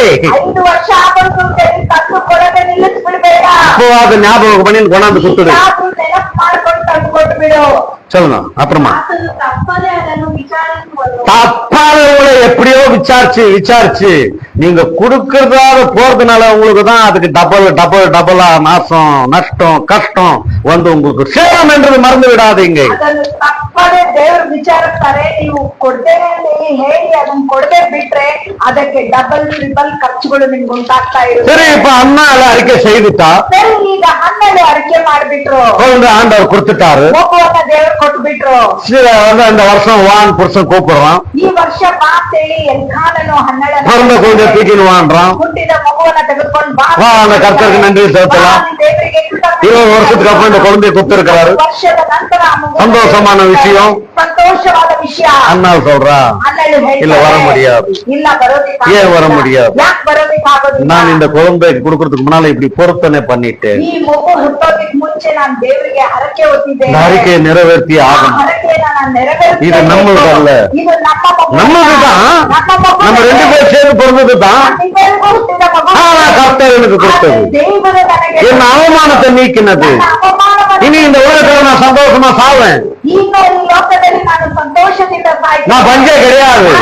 நான் கர்த்தருக்காக ஒரு பிள்ளையை பெற்றெடுத்தேன். ದೇವರಿಗಾಗಿ ಒಂದು ಮಗುವನ್ನು ஏசினேன், ಮಾತಾಡಿದೆ. உனக்காக பெற்றெடுக்கிறேன்னு பெற்றுட்டேன். இப்ப ஒண்ணு பாக்கி இருக்குது. என்னது? கொடுக்கிறது. அறிக்கை செய்துட்டேன், அதை தடை பண்ண கூடாது. அதை கொடுத்துடணும். கொடுத்துட்டு மேலதான் என் வாழ்வோ சாகுவோ ನನ್ನ ಬದುಕೋ ಸಾವೋ எல்கானா சொல்லணும். ಎಲ್ಕಾನನು அவனை எப்படி என்ன கேட்டு நீ அறிக்கை செய்தை? ನನ್ನನ್ನು ಕೇಳಿದ್ದು ನೀನು ಹೇಗೆ உன்னை யார் சொல்ல இருந்து? ನಿನ್ನನ್ನು ಯಾರು அது எப்படி கொடுத்துட முடியும்? ಅದನ್ನು ಹೇಗೆ ಕೊಡೋದಿಕ್ಕಾಗಲ್ಲ. அவன் 10 பிள்ளை பெற்றுறா, ஒரு பிள்ளைய கொடுக்கல. ಅವಳ 10 ಮಕ್ಕಳನ್ನ ಇಟ್ಟಿದ್ದಾರೆ, ಒಂದು ಮಗನ யாரு? ಯಾರು? உன் சக்காலத்தி. ನಿನ್ನ ಸಗತಿ அப்படிதான் சொல்றது. ಆ ರೀತಿ ಹೇಳುತ್ತೆ ಗೊತ್ತಾ? உனக்கு எங்க வந்துருச்சு இது? ನಿನಗೆ ಎಲ್ಲಿಂದ ಬಂತು? என்ன கேட்டியா? ನನ್ನನ್ನು ಕೇಳ್ದ. சரி, இப்ப அல்கான் கொடுக்க கூடாதுன்னு சொல்லியிருந்தா அண்ணால் என்ன பண்ணிருப்பான்? ಈಗ ಎಲ್ಕಾನನು ಸಮೂವೇಲನನ್ನ ಕೊಡಬಾರದು ಅಂತ ಹೇಳಿ ಹನ್ನಳಿಗೆ ಹೇಳಿದ್ರೆ ಹನ್ನ ಏನ್ ಮಾಡ್ಬೇಕು? அண்ணால் கொடுக்கலன்னே வச்சுக்கோங்க. ಅನ್ನ ಕೊಡ್ಲಿಲ್ಲ ಅಂತ ಇಟ್ಕೊಳ್ಳಿ. தேவன் தண்டிப்பாரா? ದೇವರು ದಂಡಿಸ್ತಾರಾ? தேவன் விசாரிப்பாரா? ದೇವರು ವಿಚಾರ என்னங்க இப்பதானே சொன்னீங்க ಏನ್ರಿ ಇವಾಗಷ್ಟೇ ಹೇಳಿದ್ರಿ? அவர் விசாரிக்கிற தேவன். ದೇವರು ವಿಚಾರಿಸುವ ದೇವರು. ஆனா அண்ணால விசாரிப்பாரா? ಆದ್ರೆ ಹನ್ನೆರಡನ್ನ ವಿಚಾರಿಸ್ತಾರಾ? சொல்லுங்க பாருங்க. ಹೇಳಿ ನೋಡೋಣ. வாசிக்க 33:10. ಅರಣ್ಯಕಾಂಡ 33:10. 33ರಲ್ಲಿ 10. ಅರಣ್ಯಕಾಂಡ 33ರಲ್ಲಿ 10.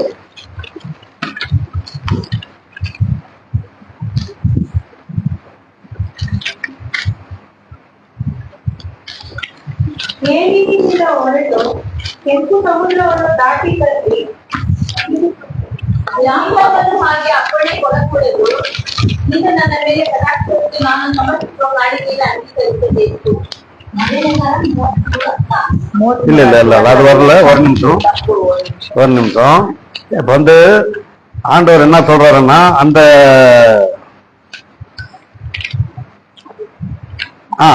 30:10 சாரி, 30ರಲ್ಲಿ 10. ಕ್ಷಮಿಸಿ. முத்தைது யாருங்க? முத்தைது யாரு? ಮುತ್ತೈದೆ ಯಾರು?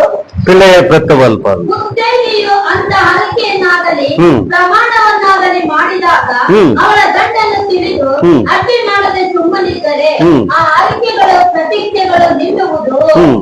ಆದರೆ ಗಂಡನು ಅವುಗಳನ್ನು ತಿಳಿದಾದರೆ ಹ್ಮ್. ಬೇಡವೆಂದರೆ ಅವು ரத்தாகுது என்ன? ರದ್ದಾಗುತ್ತೆ ಅಂತಂದ್ರೆ சாப்பாக போகிறது. ಶಾಪ ಆಗತ್ತೆ. தேவன் விசாரிக்க மாட்டார். ದೇವರು ವಿಚಾರಿಸೋದಿಲ್ಲ. ஏன்? ಯಾಕೆ? அதுக்கு ஆண்டவர் பர்மிஷன் கொடுத்திருக்கிறார். ದೇವರು ಅದಕ್ಕೆ ಅಪ್ಪಣೆಯನ್ನ ಕೊಟ್ಟಿದ್ದಾರೆ. ஹalleluya. ಹalleluya. அப்போ விதவை அறிக்கை செய்கிறது வேற, ವಿಧವೆ ಅರ್ಕೆ ಮಾಡೋದು ಬೇರೆ, நீங்கள் நான் அறிக்கை செய்கிறது வேற, ನಾನು ಅರ್ಕೆ ಮಾಡೋದು ಬೇರೆ, முத்தைதை அறிக்கை செய்கிறது வேற. ಮುತ್ತೈದೆಯರು ಅರ್ಕೆ ಮಾಡೋದು அறிக்கை ಬೇರೆ. செய்தா ಅರ್ಕೆ ಮಾಡಿದ್ರೆ ஒரு எவ்வளவு ப்ராப்ளம் இருந்தாலும் அது நடுவே அந்த அறிக்கையை தீர்க்கிறதுக்கு ஆண்டவரே எனக்கு நீங்க உதவி பண்ணுங்க, என்னால முடியல, செய்துட்டேன், இந்த அறிக்கையை நான் நிக்க கூடாது, இன்னைக்கோ நாளைக்கோ நாளன்னைக்கோ அதை கொண்டு போய் சேர்க்கிறேன்னு இந்த துணிக்கம் வந்து ஆண்டவர் அதுக்கான வழிவாசல் திறந்து நீ வேண்டதுக்கும் நீ கேட்கறதுக்கும் நீ ஜபிக்கிறதுக்கும் அதிகமாக கொடுத்து உன்னை ஆசீர்வதித்து உன்னை சந்தோஷத்துல நடத்துவார் பாருங்க. ನೀವು ಹರಕೆ ಮಾಡಬಾರ್ದು. ಒಂದು ವೇಳೆ ಹರಕೆ ಮಾಡ್ಬಿಟ್ರೆ ಪರಿಸ್ಥಿತಿಗಳು ಯಾವುದೇ ಇರ್ಲಿ, ಯಾವ ಸ್ಥಿತಿಗತಿಯೇ ಇರ್ಲಿ, ಆ ಒಂದು ಸಮಯದಲ್ಲಿ ನೀವು ದೇವರ ಸಹಾಯವನ್ನ ಕೇಳಿ, ದೇವರೇ ನಾನು ಈ ರೀತಿ ಹರಕೆ ಮಾಡ್ಬಿಟ್ರೆ ಅದನ್ನ ನೆರವೇರಿಸೋದಕ್ಕೆ ಆಗ್ತಾ ಇಲ್ಲ, ನನಗೆ ನೀವೇ ಸಹಾಯ ಮಾಡ್ಬೇಕು ಅಂತ ಹೇಳಿ ಆ ಒಂದು ಸಹಾಯಕ್ಕಾಗಿ ದೇವರ ಹತ್ರ ನೀವು ಪ್ರಾರ್ಥಿಸುವಾಗ, ನೀವು ಬೇಡುವುದಕ್ಕೂ, ನೀವು ಕೇಳುವುದಕ್ಕೂ, ನೀವು ಯೋಚಿಸುವುದಕ್ಕೂ, ನೀವು ಸ್ವಪ್ನ ಕಾಣುವುದಕ್ಕೂ ಅಧಿಕವಾಗಿ ದೇವರು ನಿಮ್ಮನ್ನ ಆಶೀರ್ವದಿಸಿ ಆ ಹರಕೆಯನ್ನು ಸಲ್ಲಿಸೋದಕ್ಕೆ ಸಹಾಯ நல்ல ಮಾಡ್ತಾರೆ. ஆசை தான். ಒಂದು ಒಳ್ಳೆಯ தேவனுக்கு என்று கொடுக்கறதுக்கு அறிக்கை செய்றீங்க, நல்லதுதான். ದೇವರಿಗೆಂದು ಕೊಡೋದಿಕ್ಕೆ ಆಸೆ ಪಡ್ತೀರಾ, ಅದೊಂದು ಒಳ್ಳೆ ಆಸೆ. வந்துட்டா கொடுத்துறேன்னு சொல்லிட்டீங்க, ಬಿಟ್ರೆ ಕೊಟ್ಬಿಡ್ತಾರೆ. வந்துடுச்சு. ಬಂದ್ಬಿಡ್ತು. வந்துட்ட உடனே அந்த அறிக்கையை கொண்டு போய் கொடுத்து பாருங்க, இன்னும் வர வேண்டியது எந்த தடையில அது வந்து கொண்டே இருக்கும். ಒಂದು ವೇಳೆ ಬಂದಾಗ ಅದನ್ನ ಯಾವ ತಡೆಯಿಂದ ತೆಗೆದುಕೊಂಡು ಹೋಗಿ ಕೊಟ್ಟು ಬಿಡಿ.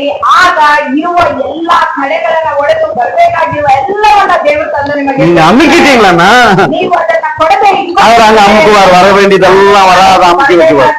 ಎಲ್ಲ ಅದ್ಮಿಟ್ಟು ಬಿಡ್ತಾರೆ. அப்ப யாருக்கு பால்ட்டு? ಯಾರ್ದು fault? உங்களுக்கு பால்ட்டு. என்ன fault? சொன்ன மாதிரி செய்யறதுதான் இருப்பார். ಹೇಳಿದಂತೆ ಮಾಡ್ಬೇಕು. அந்த வாயை தான் ஆண்டவர் பார்த்துன்னு இருப்பார். வாயನ್ನೇ ದೇವರು சொல்லாதீங்க. ಹೇಳ್ಬೇಡಿ. சொன்னா ಹೇಳಿದ್ರೆ தேவனுக்கு நல்ல பிரியமான பிள்ளைகளாக நடக்கும். ದೇವರಿಗೆ ಪ್ರಿಯರಾದ ಮಕ್ಕಳಾಗಿ Praise the Lord. 5 நிமிஷம் லேட் ஆயிடுச்சு. ಕ್ಷಮಿಸಿ, ತಡವಾಯಿತು. Praise the Lord. Hallelujah. Hallelujah.